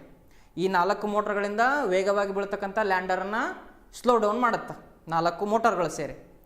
ಬಟ್ ಲ್ಯಾಂಡರ್ ಏನಾದರೂ ಆ ಕಡೆ ಈ ಕಡೆ ಟಿಲ್ಟ್ ಆದ್ರೆ, ಓರಿಯೆಂಟೇಷನ್ ಚೇಂಜ್ ಆದ್ರೆ, ನಮ್ಗೆ ಲ್ಯಾಂಡರ್ ಈ ರೀತಿಯಾಗಿ ಲ್ಯಾಂಡ್ ಆಗಬೇಕಿಲ್ಲ, ಲ್ಯಾಂಡರ್ ಈ ದಿಕ್ಕಿ ಹಿಂಗಿತ್ತಂದ್ರೆ ಕ್ರ್ಯಾಶ್ ಲ್ಯಾಂಡ್ ಆಗತ್ತೆ ಅದು. ಹಾಗಾಗಿ ಲ್ಯಾಂಡರದ್ದು ಓರಿಯೆಂಟೇಷನನ್ನು ಮೇಂಟೈನ್ ಮಾಡಲಿಕ್ಕೆ ಈ 8 ಸೈಡ್ ಇರತಕ್ಕಂಥ ಇಂಜಿನ್ಗಳು ಎಲ್ಲಿದಾವಪ್ಪ ಅಂತ ಕೇಳಿದ್ರೆ ಈ ಲ್ಯಾಂಡರ್ ಒಳಗೆ ಅದಾವು. ಕ್ಲಿಯರ್? ಓಕೆ. ಇನ್ನೊಂದು ಕ್ವಶನ್ ಡೌಟ್ ಬರ್ತದೆ, ಸರ ಚಂದ್ರಯಾನ 2 ಯಾಕೆ ಫೇಲ್ ಆಯಿತು ಅಂತ ಕೇಳಿದ್ರೆ ಆ ಚಂದ್ರಯಾನ 2ರಲ್ಲಿ 5 ಮೋಟಾರ್ಗಳನ್ನು ಬಳಸಿರ್ತಾರೆ. ಆ ಓರಿಯೆಂಟೇಷನ್ ಮ್ಯಾಚ್ ಆಗದೇ ಇರೋ ಕಾರಣಕ್ಕಾಗಿ, ವೈಬ್ರೇಷನ್ ಜಾಸ್ತಿ ಕ್ರಿಯೇಟ್ ಆಗಿದ್ದ ಕಾರಣಕ್ಕಾಗಿ ಚಂದ್ರಯಾನ 2 ಫೇಲ್ ಆಯಿತು. ಸೊ ನಾವಿಲ್ಲೇನು ಮಾಡಿವಿ, ಚಂದ್ರಯಾನ 2ರಲ್ಲಿ ಕಲ್ತಿರ್ತಕ್ಕಂಥ ಪಾಠ ನಾವು ಚಂದ್ರಯಾನ 3 ಸಕ್ಸಸ್ ಆಗೋಕ್ಕೆ ಕಾರಣ ಆಗಿದೆ. ಓಕೆ, ಅಲ್ಲಿ ಕಲ್ತಿರ್ತಕ್ಕಂತಹ ಮಿಸ್ಟೇಕ್ಸಿಂದ ನಾವೇನು ಕಲ್ತೀವಿ, ಪಾಠವನ್ನು ಕಲಿತು ನಮ್ಮ ಅಲ್ಗಾರಿದಮ್ಸಲ್ಲಾಗಿರಲಿ, ಅದು ಪೇಲೋಡ್ಗಳನ್ನು ಡಿಸೈನ್ ಮಾಡೋದ್ರಲ್ಲಾಗಿರಲಿ, ಹೌದಾ, ಸೊ ಎಲ್ಲವನ್ನು ಬದಲಾವಣೆ ಮಾಡಿ ನಾವೇನು ಮಾಡಿದ್ವಿ ಅಂತ ಕೇಳಿದ್ರೆ ಚಂದ್ರಯಾನ 3ಅನ್ನು ಸಕ್ಸಸ್ಫುಲ್ಲಾಗಿ ಮಾಡಿದ್ವಿ. ಓಕೆ, ಇನ್ನೊಂದು ಗೊತ್ತಿರಲಿ, ಚಂದ್ರಯಾನ 2ರಲ್ಲಿ ಇದೇನು ಲೆಗ್ಸ್ ಅದಾವಲ್ಲ, ಈ ಲೆಗ್ಸ್ ಚಂದ್ರಯಾನ 2ರಿಗಿಂತ ಈ ಸಾರಿ ಏನು ಮಾಡೀವಿ, ಸ್ಟ್ರಾಂಗ್ ಆಗಿ ಮಾಡೀವಿ.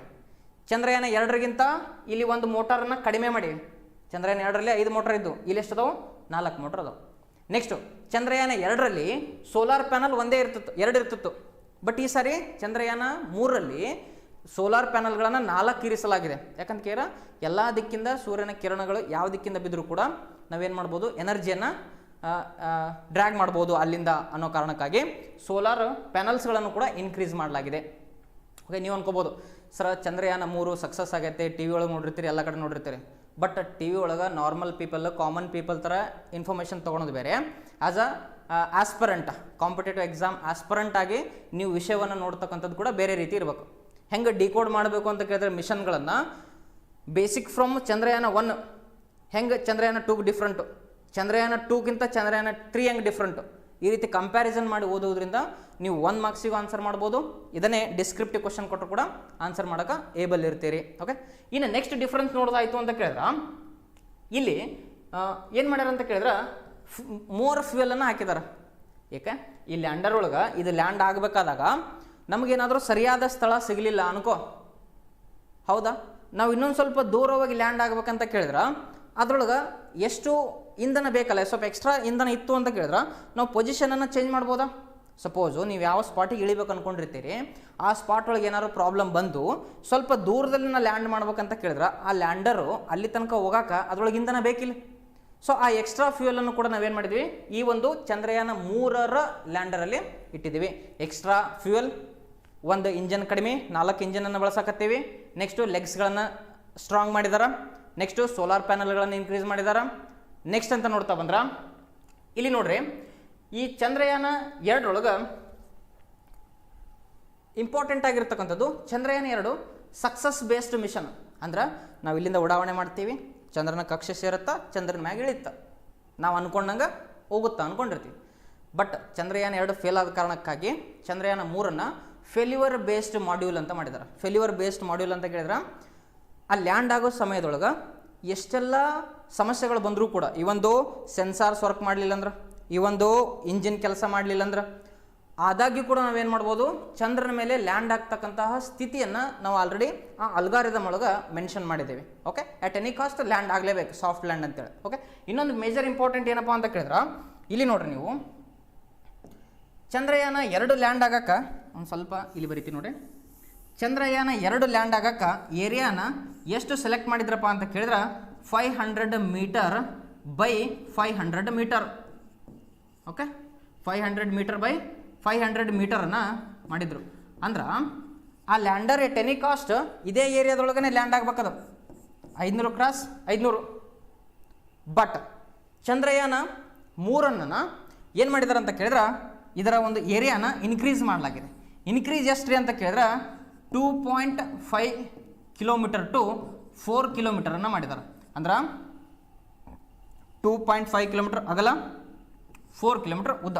ಅಂದ್ರೆ ಇಷ್ಟು ಏರಿಯಾದೊಳಗೆ ನೀನು ಎಲ್ಲಾದರೂ ಲ್ಯಾಂಡರ್ ನಡೆಸು, ಅದು ಸಕ್ಸಸ್ಫುಲ್ ಮಿಷನ್ ಆಗುತ್ತಾ. ಅಂದ್ರೆ ಲ್ಯಾಂಡ್ ಆಗ್ತಕ್ಕಂತಹ ಏರಿಯಾನ ವೈಡನ್ನು ಮಾಡಲಾಗಿದೆ. ಓಕೆ, ಈ ಎಲ್ಲ ಕಾರಣಗಳಿಂದ ಚಂದ್ರಯಾನ 3 ಸಕ್ಸಸ್ ಆಗ್ತಾ ಇದೆ. ಜಗತ್ತು ಇವತ್ತು ಭಾರತದ ಬಗ್ಗೆ ಮಾತಾಡ್ತಾ ಇದೆ ಅಂತ ಕೇಳಿದ್ರೆ ನಾವು ಚಂದ್ರಯಾನ 2ರಲ್ಲಿ ಮಾಡಿರ್ತಕ್ಕಂಥ ಮಿಸ್ಟೇಕ್ಸನ್ನು ತಿದ್ದುಕೊಂಡಿವಿ.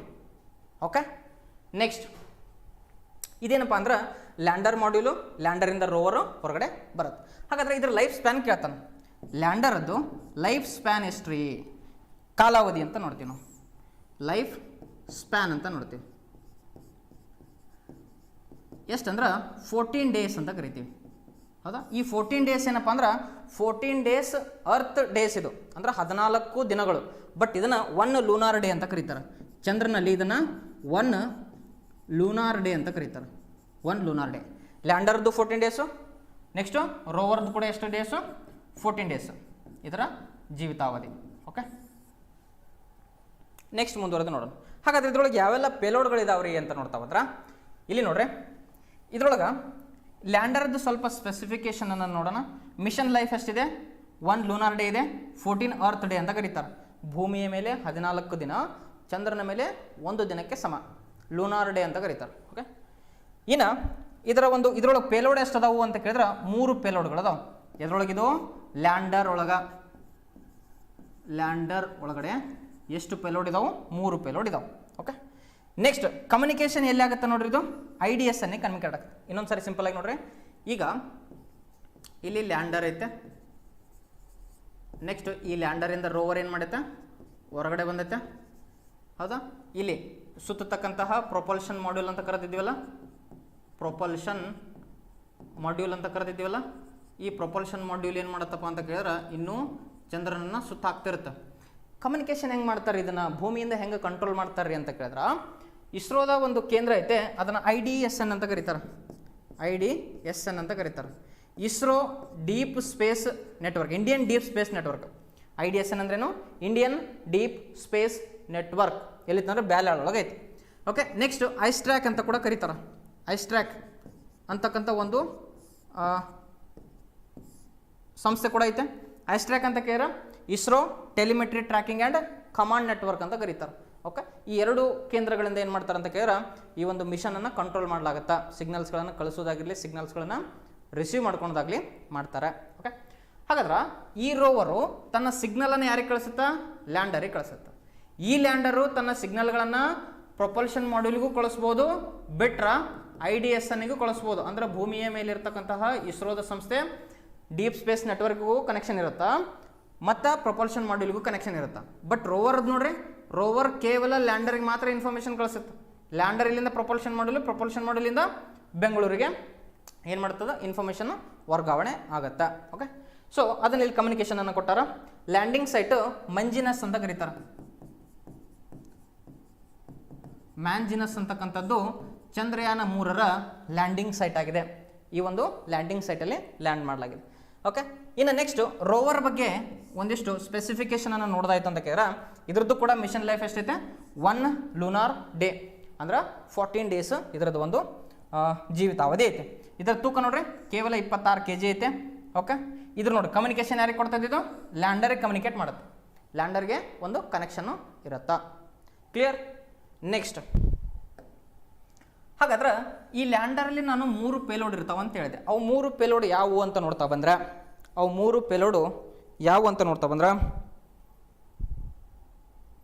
ಹಾಂ ಸರ್, ಅದು ಮೇಲೆ ಹೋಗಿ ಎಷ್ಟು ದಿನ ಕೆಲಸ ಮಾಡುತ್ತೆ ಅಂತ ಮೆಸೇಜ್ ಹಾಕಿದಾರೆ. ಸೊ ಅಪ್ಪಿ ನೋಡು, 14 ಡೇಸ್ ತನಕ ಅದೇನು ಮಾಡುತ್ತಂದ್ರೆ ಕೆಲಸ ಮಾಡುತ್ತಾ, 14 ದಿನಗಳ ತನಕ ಅದು ಕೆಲಸ ಮಾಡುತ್ತೆ. ಸರ್ 14 ದಿನ ಆದಮೇಲೆ ಯಾಕೆ ಕೆಲಸ ಮಾಡಲ್ರಿ ಅಂತ ಕೇಳಿದ್ರೆ, ಅದಾದಮೇಲೆ ಸೂರ್ಯನ ಬೆಳಕು ಅಲ್ಲಿರಲ್ಲ. ಸೂರ್ಯನ ಬೆಳಕು ಅಲ್ಲಿಲ್ಲ ಅಂತ ಕೇಳಿದ್ರೆ ಆ ರೋವರ್ಗೆ ಏನು ಸೋಲಾರ್ ಪ್ಯಾನಲ್ಗಳಿರ್ತಾವಲ್ಲ, ಆ ಸೋಲಾರ್ ಪ್ಯಾನಲ್ ಕೆಲಸ ಮಾಡೋದನ್ನು ನಿಲ್ಲಿಸ್ತಾವೆ. ಇದು ಒಂದು ಕಾರಣ. ಪ್ಲಸ್ ಅಲ್ಲಿ -250-270 ಡಿಗ್ರಿ ತನಕ ಹೋಗುತ್ತೆ ಸೂರ್ಯ ಇಲ್ಲದೇ ಇದ್ದಾಗ. ಸೊ ಅಷ್ಟು ಲೋ ಟೆಂಪ್ರೇಚರ್ ಒಳಗೆ ನಮ್ಮ ಇಕ್ವಿಪ್ಮೆಂಟ್ಸ್ಗಳು, ಎಲೆಕ್ಟ್ರಾನಿಕ್ ಇಕ್ವಿಪ್ಮೆಂಟ್ಸ್ಗಳು ಕೆಲಸ ಮಾಡುವುದನ್ನು ನಿಲ್ಲಿಸ್ತಾವೆ. ಹಾಗಾಗಿ ಈ ಒಂದು ಮಿಷನನ್ನು ಓನ್ಲಿ 14 ಡೇಸ್ ಅಂತ ಮಾಡಿದ್ದಾರೆ. ಐ ಹೋಪ್ ಪಾಯಿಂಟ್ ಕ್ಲಿಯರ್ ಆಯ್ತು ಅನ್ಕೊತೀನಿ. ಹಾಗಾದರೆ ಲ್ಯಾಂಡರಲ್ಲಿ ಇರ್ತಕ್ಕಂತಹ ಪೇಲೋಡ್ಗಳು ಯಾವುವು ಅಂತ ನೋಡ್ತಾ ಬಂದ್ರೆ, ಲ್ಯಾಂಡರಲ್ಲಿ ರಂಭ ಅಂತಕ್ಕಂಥದ್ದು ಒಂದು ಪೇಲೋಡ್ ಐತಿ. ಓಕೆ, ಇದೇನು ಮಾಡುತ್ತಪ್ಪ ಅಂತ ಕೇಳಿದ್ರೆ ಸರ್ಫೇಸ್ ಪ್ಲಾಸ್ಮಾನ ಮತ್ತು ಎಲೆಕ್ಟ್ರಾನ್ ಡೆನ್ಸಿಟಿಯನ್ನು ಇದೇನು ಮಾಡ್ತದ, ಮೆಜರ್ ಮಾಡುತ್ತೆ. ಇಲ್ಲಿ ಒಂದು ಟರ್ಮ್ ಬಂತು, ಪ್ಲಾಸ್ಮಾ ಅಂತ ಬಂತು. ಸ್ನೇಹಿತರೆ ಒಂದು ಗೊತ್ತಿರಲಿ, ಪ್ಲಾಸ್ಮಾ ಅಂತ ಕೇಳಿದ್ರೆ ಇದನ್ನು ವಸ್ತುವಿನ 4ನೇ ಸ್ಥಿತಿ ಅಂತ ಕರೀತಾರೆ. ನಿಮಗೇನು ಗೊತ್ತು? ಸಾಲಿಡ್ ಗೊತ್ತು, ಲಿಕ್ವಿಡ್ ಗೊತ್ತು, ಗ್ಯಾಸ್ ಗೊತ್ತು, ಹೌದಾ? ವಸ್ತುವಿನ 4ನೇ ಸ್ಥಿತಿ ಒಂದೈತೆ, ಅದನ್ನೇ ಪ್ಲಾಸ್ಮಾ ಅಂತ ಕರೀತಾರೆ. ಏನಿದು ಪ್ಲಾಸ್ಮಾ ಅಂತ ಕೇಳಿದ್ರೆ ಇಲ್ಲಿ ಅಯೋನೈಸ್ಡ್ ಸ್ಟೇಟ್ ಒಳಗಿರುತ್ತೆ.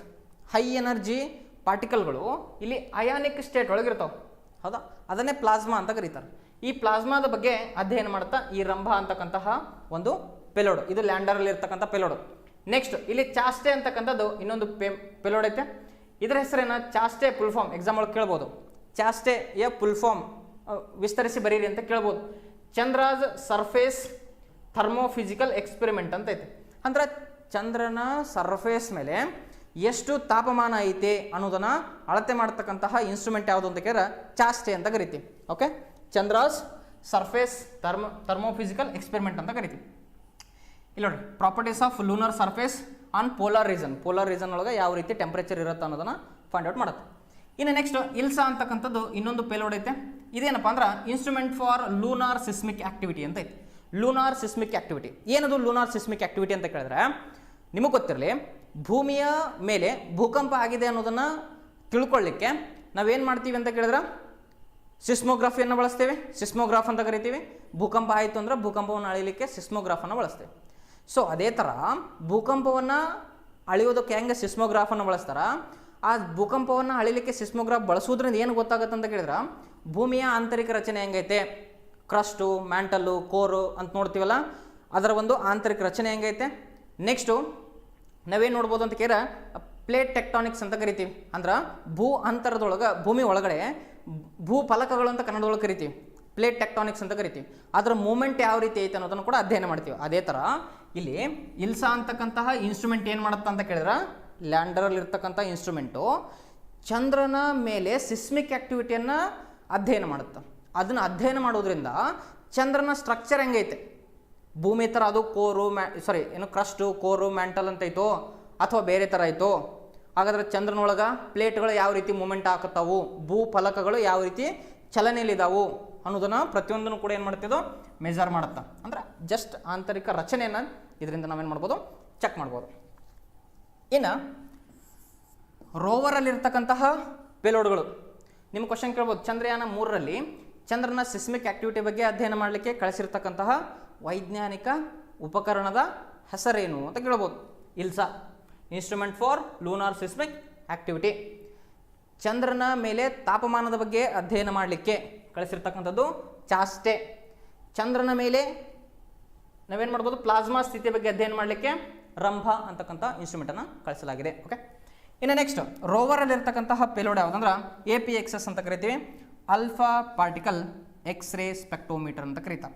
ಓಕೆ, ಇದರಿಂದ ನಾವೇನು ಕಂಡುಹಿಡ್ಬೋದು ಅಂತ ಕೇಳಿದ್ರೆ ಕಾಂಪೋಸಿಷನ್ ಅವನು ಯಾವುದರಿಂದ ಮಾಡಲ್ಪಟ್ಟೈತೆ ಚಂದ್ರ ಅನ್ನೋದನ್ನು ನಾವಿಲ್ಲಿ ಕಂಡುಹಿಡ್ತೀವಿ.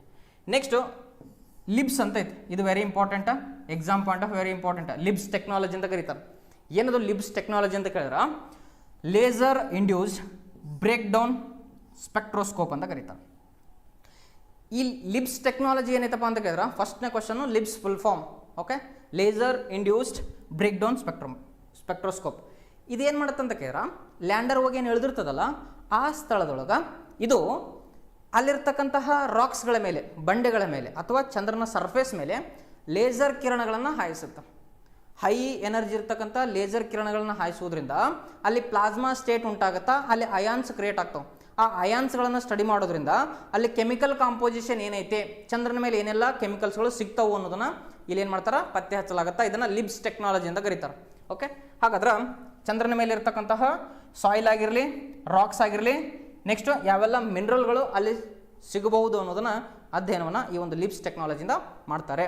ಓಕೆ, ಇನ್ನು ನೆಕ್ಸ್ಟು ಈ ಪ್ರಪಲ್ಷನ್ ಮಾಡ್ಯೂಲ್ ಇತ್ತಲ್ಲ, ಒಟ್ಟು ಈ ಪ್ರಪಲ್ಷನ್ ಮಾಡಲ್ ಚಂದ್ರನ ಸುತ್ತ ಹಾಕ್ತಿತ್ತಲ್ಲ, ಸೊ ಅದರಲ್ಲಿ ಒಂದು ಇದಿದೆ ಪೇಲೋಡು, ಅದನ್ನು ಶೇಪ್ ಅಂತ ಕರೀತಾರೆ. ಓಕೆ, ಸ್ಪೆಕ್ಟ್ರೋ ಪೊಲಾರಿಮೆಟ್ರಿ ಹ್ಯಾಬಿಟ್ಯಾಟಬಲ್ ಪ್ಲಾನೆಟ್ ಅರ್ತ್ ಅಂತ. ಇದು ವೆರಿ ಇಂಪಾರ್ಟೆಂಟ್ ಶೇಪ್. ಇದು ಚಂದ್ರನ ಬಗ್ಗೆ ಅಧ್ಯಯನ ಮಾಡೋದಲ್ಲದೆ ಭೂಮಿಯ ಬಗ್ಗೆ ಕೂಡ ಅಧ್ಯಯನ ಮಾಡುತ್ತೆ. ಸರ್, ಭೂಮಿಯ ಬಗ್ಗೆ ಯಾಕೆ ಅಧ್ಯಯನ ಮಾಡುತ್ತಾ ಅಂತ ಕೇಳಿದ್ರೆ ನಿಮ್ಗೆಲ್ಲರಿಗೂ ಗೊತ್ತು, ಸೌರಮಂಡಲದೊಳಗೆ ಜೀವಿಗಳಿರ್ತಕ್ಕಂತಹ ಏಕೈಕ ಗ್ರಹ ಯಾವುದು ಅಂತ ಕೇಳಿದ್ರೆ ಭೂಮಿ. ಓಕೆ, ಹಾಗಾದ್ರೆ ಹ್ಯಾಬಿಟ್ಯಾಟಬಲ್ ಪ್ಲಾನೆಟ್ ಅಂತ ಕರಿತೀವಿ ಭೂಮಿಯನ್ನು, ಜೀವಿಗಳು ವಾಸಿಸಲು ಯೋಗ್ಯ ಆಗಿರ್ತಕ್ಕಂತಹ ಒಂದು ಗ್ರಹ. ಯಾಕೆ ಇದು ಹ್ಯಾಬಿಟ್ಯಾಟಬಲ್ ಪ್ಲಾನೆಟ್ ಆಯಿತು, ಇದರ ಸಿಗ್ನೇಚರ್ಗಳನ್ನು ಪತ್ತೆ ಹಚ್ಚೋದಕ್ಕೋಸ್ಕರ, ಸ್ಟಡಿ ಮಾಡೋದಕ್ಕೋಸ್ಕರ ಈ ಶೇಪ್ ಅಂತಕ್ಕಂತಹ ಒಂದು ಪೇಲೋಡ್ ಇದೆ. ಇದೆಯಲ್ಲಿ ಅಂದ್ರೆ ಪ್ರೊಪಲ್ಷನ್ ಮಾಡ್ಯೂಲಲ್ಲಿದೆ. ಇಲ್ಲಿ ತನಕ ನಾವೇನು ತಿಳ್ಕೊಂಡಿವಿ ಅಂತ ಕೇಳಿದ್ರೆ ಚಂದ್ರಯಾನ 1ರಿಂದ ಹಿಡ್ಕೊಂಡು ಚಂದ್ರಯಾನ 3 ಬಗ್ಗೆ ಅಧ್ಯಯನ ಮಾಡಕತ್ತೀವಿ. ಚಂದ್ರಯಾನ 3ರಲ್ಲಿ ಯಾವ ರೀತಿ ಉಡಾವಣೆ ಆಗುತ್ತಾ, ರಾಕೆಟ್ ಯಾವ ರೀತಿ ಬಳಸ್ತಾರ, ನೆಕ್ಸ್ಟು ಆ ಒಂದು ಚಂದ್ರನ ಮೇಲೆ ಹೆಂಗೆ ಇಳಿತದ, ಯಾವೆಲ್ಲ ಪೇಲೋಡ್ಗಳು ಆ ಒಂದು ಚಂದ್ರಯಾನ 3ರಲ್ಲಿ ಅದಾವು ಅನ್ನೋದನ್ನು ನಾವಿಲ್ಲಿ ನೋಡ್ತಾ ಇದ್ದೀವಿ. ಓಕೆ, ಇನ್ನು ನೆಕ್ಸ್ಟ್ ಮುಂದುವರೆದು ಇಲ್ಲಿ ನೋಡ್ರಿ, ಆವಾಗಲೇ ನಾನು ಹೇಳಿದೆ ಸಾಲಿಡ್ ಸ್ಟೇಜ್ ಇರ್ತದ, ನೆಕ್ಸ್ಟ್ ಲಿಕ್ವಿಡ್ ಸ್ಟೇಜ್ ಇರುತ್ತೆ, ನೆಕ್ಸ್ಟ್ ಕ್ರಯೋಜೆನಿಕ್ ಸ್ಟೇಜ್ ಇರ್ತದ. ಅಲ್ಲಿ ಹೀಟ್ ಶೀಲ್ಡ್ ಅಂತ ಹೇಳಿದ್ನಲ್ಲ, ಇದೇ ಹೀಟ್ ಶೀಲ್ಡ್. ಅಂದ್ರೆ ಭೂಮಿಯ ವಾತಾವರಣವನ್ನು ದಾಟಿ ಹೋಗ್ಬೇಕಾದಾಗ ಹೈ ಪ್ರಮಾಣದಲ್ಲಿ ಏನಾಗಿರುತ್ತಪ್ಪ ಅಂದ್ರೆ ಹೀಟ್ ಕ್ರಿಯೇಟ್ ಆಗುತ್ತೆ. ಹೌದಾ, ಯಾಕಂದ್ರೆ ಫ್ರಿಕ್ಷನ್ ಆಗ್ತಿರ್ತದಲ್ಲಿ ಆ ಘರ್ಷಣೆಯಿಂದಾಗಿ ಇದರೊಳಗಿರ್ತಕ್ಕಂಥ ಪೆಲೋಡು ನಾಶ ಆಗಬಾರ್ದು ಅನ್ನೋ ಕಾರಣಕ್ಕಾಗಿ ಏನು ಮಾಡಿರ್ತಾರೆ, ಹೀಟ್ ಶೀಲ್ಡನ್ನು ಇರಿಸಲಾಗಿರುತ್ತೆ. ಓಕೆ, ಇದರೊಳಗೆ ಪೆಲೋಡು ಇರುತ್ತೆ. ಓಕೆ, ಇನ್ನು ನೆಕ್ಸ್ಟ್ ಇಲ್ಲಿ 26ನೇ ಆಗಸ್ಟ್ಗೆ ಇಸ್ರೋ ಒಂದು ಟ್ವೀಟ್ ಮಾಡುತ್ತೆ. ಚಂದ್ರಯಾನ 3ರದು ಮಿಷನ್ ಆಬ್ಜೆಕ್ಟಿವ್ ಏನಿತ್ತು, ಚಂದ್ರಯಾನ 3ರ ಉದ್ದೇಶ ಏನಾಗಿತ್ತು? ನಿಮ್ಮ ಎಕ್ಸಾಮ್ನ ಕ್ವಶನ್ ಕೇಳ್ಬೋದು. ಈ ಕೆಳಗಿನ ಯಾವುದು ಚಂದ್ರಯಾನ 3ಕ್ಕೆ ಸಂಬಂಧಪಟ್ಟ ಹಾಗೆ ಗಮನಿಸಿ ಅಂತ ಕ್ವಶನ್ ಕೊಡ್ಬೋದು. ಅಂದ್ರೆ ಚಂದ್ರಯಾನ 3ರ ಉದ್ದೇಶ ಏನಾಗಿತ್ತಪ್ಪ ಅಂದ್ರೆ, ಒಂದೇ objective to demonstration of safe and soft landing on lunar surface. Safe ಆಗಿ ಮತ್ತು ಸಾಫ್ಟ್ ಲ್ಯಾಂಡ್ ಮಾಡುವುದು ಚಂದ್ರಯಾನ 3ರ ಮಿಷನ್ ಆಬ್ಜೆಕ್ಟಿವಲ್ಲಿ ಫಸ್ಟ್ನೇದು. ನಮ್ಮ ಫಸ್ಟ್ ಪ್ರಿಯಾರಿಟಿ ಲ್ಯಾಂಡರನ್ನು ಸಾಫ್ಟಾಗಿ ಲ್ಯಾಂಡ್ ಮಾಡೋದು. ಓಕೆ, ಇನ್ನು ನೆಕ್ಸ್ಟ್ ಪ್ರಿಯಾರಿಟಿ ಏನೈತಪ್ಪ, ಇದಕ್ಕೆ ಚೆಕ್ ಲಿಸ್ಟ್ ರೈಟ್ ಹಾಕಿದಾರೆ ನೋಡು, ಲ್ಯಾಂಡ್ ಆಗಿದೆ. ನೆಕ್ಸ್ಟ್ ಏನಪ್ಪ ಅಂತ ಕೇಳಿದ್ರೆ demonstration of roving on the Moon ಅಂತ ಐತೆ. ಅಂದ್ರೆ ರೋವರನ್ನು ಚಂದ್ರನ ಸರ್ಫೇಸ್ ಮೇಲೆ ಓಡಾಡಿಸೋದು. ಆಲ್ರೆಡಿ ಪ್ರಜ್ಞಾನ್ ರೋವರ್ ಕೂಡ 100 ಮೀಟರ್ಗಳಷ್ಟು ಚಲಿಸಿರೋದನ್ನು ನೀವು ಆಲ್ರೆಡಿ ಇಮೇಜನ್ನು ನೋಡಿರ್ತೀರಿ. ಓಕೆ, ಇಸ್ರೋ ರಿಲೀಸ್ ಮಾಡಿರ್ತದೆ. ಓಕೆ, ಇನ್ನೊಂದು ಗೊತ್ತಿರಲಿ, ಅದು ಒಟ್ಟು 500 ಮೀಟರ್ ಚಲಿಸೋದು. ಅದ್ರದ್ದು ಏನಾಗಿತ್ತು ಅಂದ್ರೆ ರೇಡಿಯಸ್ 500 ಮೀಟರ್ ರೇಡಿಯಸ್ ಒಳಗೆ ಓಡಾಡೋದಾಗಿತ್ತು. ನಿಮಗೆ ಗೊತ್ತಿರಲಿ, 1 ಸೆಕೆಂಡಿಗೆ ಅದೇನು ಮಾಡುತ್ತಂದ್ರೆ 1 ಸೆಂಟಿಮೀಟ್ರ್ ಹೋಗುತ್ತಷ್ಟೇ. 1 ಸೆಕೆಂಡಿಗೆ ಅಷ್ಟು 1 ಸೆಂಟಿಮೀಟ್ರ್ ಹೋಗ್ತಕ್ಕಂತಹ ಕೆಪಾಬಿಲಿಟಿ ಅದು ಹೊಂದಿತ್ತು. ಓಕೆ, ಇನ್ನು ಥರ್ಡ್ ಒನ್ ಏನಂದ್ರೆ ಇನ್ ಸಿಟು ಸೈಂಟಿಫಿಕ್ ಎಕ್ಸ್ಪೆರಿಮೆಂಟ್ಗಳನ್ನು ಮಾಡುವುದು. 3ನೇ ಎಕ್ಸ್ಪೆರಿಮೆಂಟ್ ಏನು, ಲ್ಯಾಂಡ್ ಆದಮೇಲೆ ರೋವರ್ ಚಂದ್ರನ ಸರ್ಫೇಸ್ ಮೇಲೆ ಓಡಾಡಿದ ಮೇಲೆ ಇನ್ ಸಿಟು ಎಕ್ಸ್ಪೆರಿಮೆಂಟ್ಗಳನ್ನು ಮಾಡೋದು ಈ ಒಂದು ಮಿಷನ್ನ 3ನೇ ಆಬ್ಜೆಕ್ಟಿವ್ ಆಗಿತ್ತು. ಐ ಹೋಪ್ ಈ ಎಲ್ಲ 3 ಆಬ್ಜೆಕ್ಟ್ಗಳು ಎಲ್ರಿಗೂ ಕ್ಲಿಯರ್ ಇದಾವೆ ಅನ್ಕೊತೀನಿ. ಆಲ್ರೆಡಿ 3 ಆಬ್ಜೆಕ್ಟ್ಗಳು ಅಕಂಪ್ಲಿಷ್ ಕೂಡ ಆಗಿದಾವು. ಓಕೆ,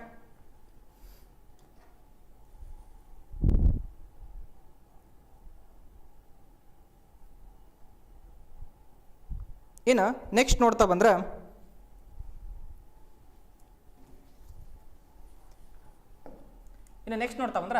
ಕರೆಂಟ್ ಅಪ್ಡೇಟ್ಸನ್ನು ನೋಡೋಣ. ಈಗ ಚಂದ್ರಯಾನ 3ರಲ್ಲಿ ಏನೆಲ್ಲ ಕರೆಂಟ್ ಅಪ್ಡೇಟ್ಸ್ ಆಯ್ತು ಅಂತಕ್ಕಂಥದ್ದನ್ನು ನೋಡ್ತಾ ಬರೋಣ. ಏನು ಕರೆಂಟ್ ಅಪ್ಡೇಟ್ಸ್ ಅಂತ ಕೇಳಿದ್ರೆ ನಿಮಗೆ ಗೊತ್ತಿರಲಿ, ಚಂದ್ರನ ಮೇಲೆ ಸಲ್ಫರ್ ಇರೋದನ್ನು ಕನ್ಫರ್ಮ್ ಮಾಡಲಾಗಿದೆ. ಓಕೆ, ಚಂದ್ರನ ಮೇಲೆ ಆಕ್ಸಿಜನ್ನು ಮತ್ತು ಹೈಡ್ರಾಕ್ಸಿಲ್ ಅಯಾನ್ ಇರೋದು, ಹೈಡ್ರಾಕ್ಸಿಲ್ ಅಯಾನ್ ಅಂತ ಕರೀತಾರೆ. ಹೈಡ್ರಾಕ್ಸಿಲ್ ಅಯಾನ್ ಇರೋದು ಕೂಡ ಕಂಪ್ಲೀಟಾಗಿ ನಮಗೇನಾಗುತ್ತೆ ಗೊತ್ತಾಗಿದೆ.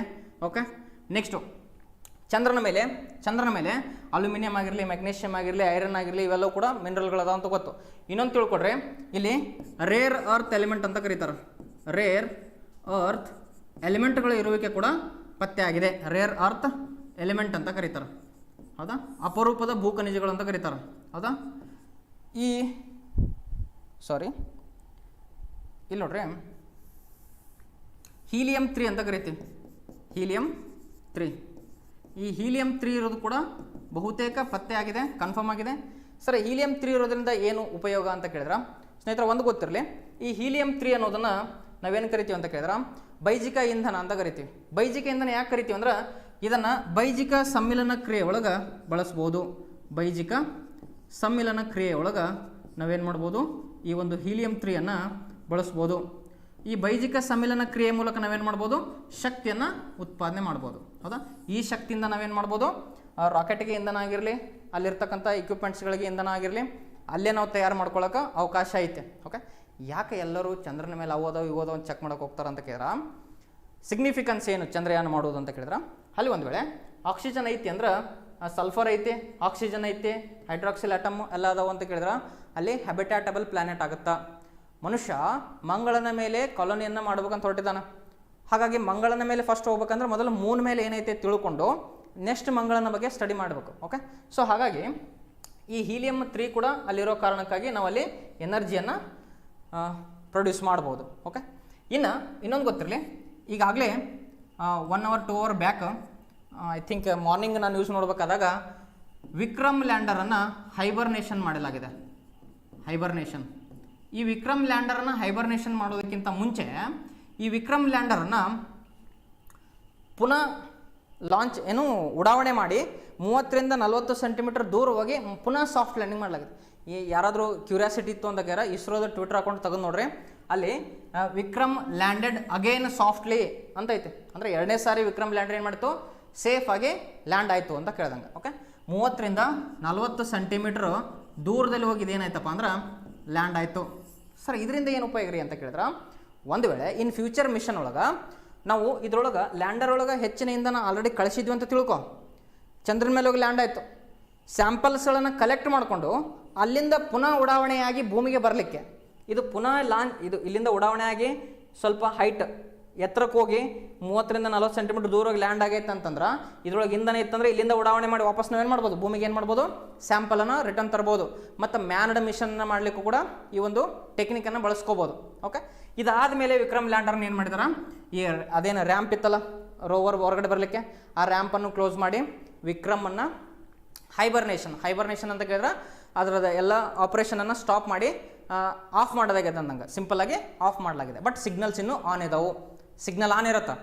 ಇನ್ನು ಮುಂದಿನ ದಿನಗಳೊಳಗೆ ಸೂರ್ಯ ಮತ್ತೆ ಬಂದ ಮೇಲೆ, ಇವಾಗ ಸೂರ್ಯ ಸನ್ಸೆಟ್ ಆಗತ್ತಲ್ಲಿ, ಓಕೆ, -ಡಿಗ್ರಿ ಟೆಂಪ್ರೇಚರ್ ಒಳಗೆ ಹೋಗುತ್ತೆ, ಇದಕ್ಕೆ ಬಂದ್ ಮಾಡಿರ್ತಾರೆ.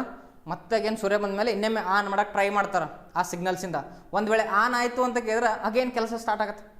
ಲ್ಯಾಂಡರ್ ಅಷ್ಟೇ ಅಲ್ಲ, ರೋವರ್ನು ಕೂಡ ಶಟ್ ಡೌನ್ ಮಾಡ್ಯಾರ ಈಗ. ಓಕೆ, ಸೊ ಇದು ಕರೆಂಟ್ ಅಪ್ಡೇಟ್ಸು. ಇನ್ನೂ ಹಲವಾರು ಮಾಹಿತಿ ನಿಮ್ಗೆ ಏನಾದರೂ ಬೇಕಿತ್ತಂತ ಕೇಳಿದ್ರೆ ಇಸ್ರೋ ವೆಬ್ಸೈಟ್ಗೆ ಹೋಗ್ಬೋದು, ಇಸ್ರೋದು ಟ್ವಿಟರ್ ಅಕೌಂಟ್ ಐತೆ. ಸೊ ಈ ರೀತಿಯಾಗಿರ್ತಕ್ಕಂಥ ಅಫಿಷಿಯಲ್ ವೆಬ್ಸೈಟಲ್ಲಿ ಹೋಗಿ ಇನ್ಫಾರ್ಮೇಷನನ್ನು ಕಲೆಕ್ಟ್ ಮಾಡ್ಕೊಳ್ರಿ. ಓಕೆ, ಕಲೆಕ್ಟ್ ಮಾಡ್ಕೊಳ್ರಿ ಅಂತ ಹೇಳ್ತಾ ಐ ಹೋಪ್ ಕ್ಲಾಸ್ ಅರ್ಥ ಆಗಿದೆ ಅಂತ ಅನ್ಕೊತೀನಿ. ನಿಮ್ಗೆ ಏನಾದರೂ ಡೌಟ್ಸ್ಗಳಿದ್ರೆ, ಕ್ಲಾರಿಟಿ ಬೇಕಾಗಿತ್ತು ಅಂತ ಕೇಳಿದ್ರೆ ಕಮೆಂಟ್ ಮಾಡಿರಿ. ಓಕೆ, ತಮ್ಮ ಸ್ನೇಹಿತರೊಂದಿಗೆ ಕೂಡ ಶೇರ್ ಮಾಡ್ಕೊಳ್ರಿ. ಹಾಗೆ ನಮ್ಮ ಯೂಟ್ಯೂಬ್ ಚಾನಲನ್ನು ಕೂಡ ಸಬ್ಸ್ಕ್ರೈಬ್ ಮಾಡ್ಕೊಳ್ಳಿ ಅಂತ ಹೇಳ್ತಾ, ಇಲ್ಲಿಯ ತನಕ ಯಾರೆಲ್ಲ ಕ್ಲಾಸನ್ನು ಕೇಳಿದ್ರಿ ತಮಗೆಲ್ಲರಿಗೂ ಕೂಡ ಹೃತ್ಪೂರ್ವಕ ಧನ್ಯವಾದಗಳು. Thank you one and all.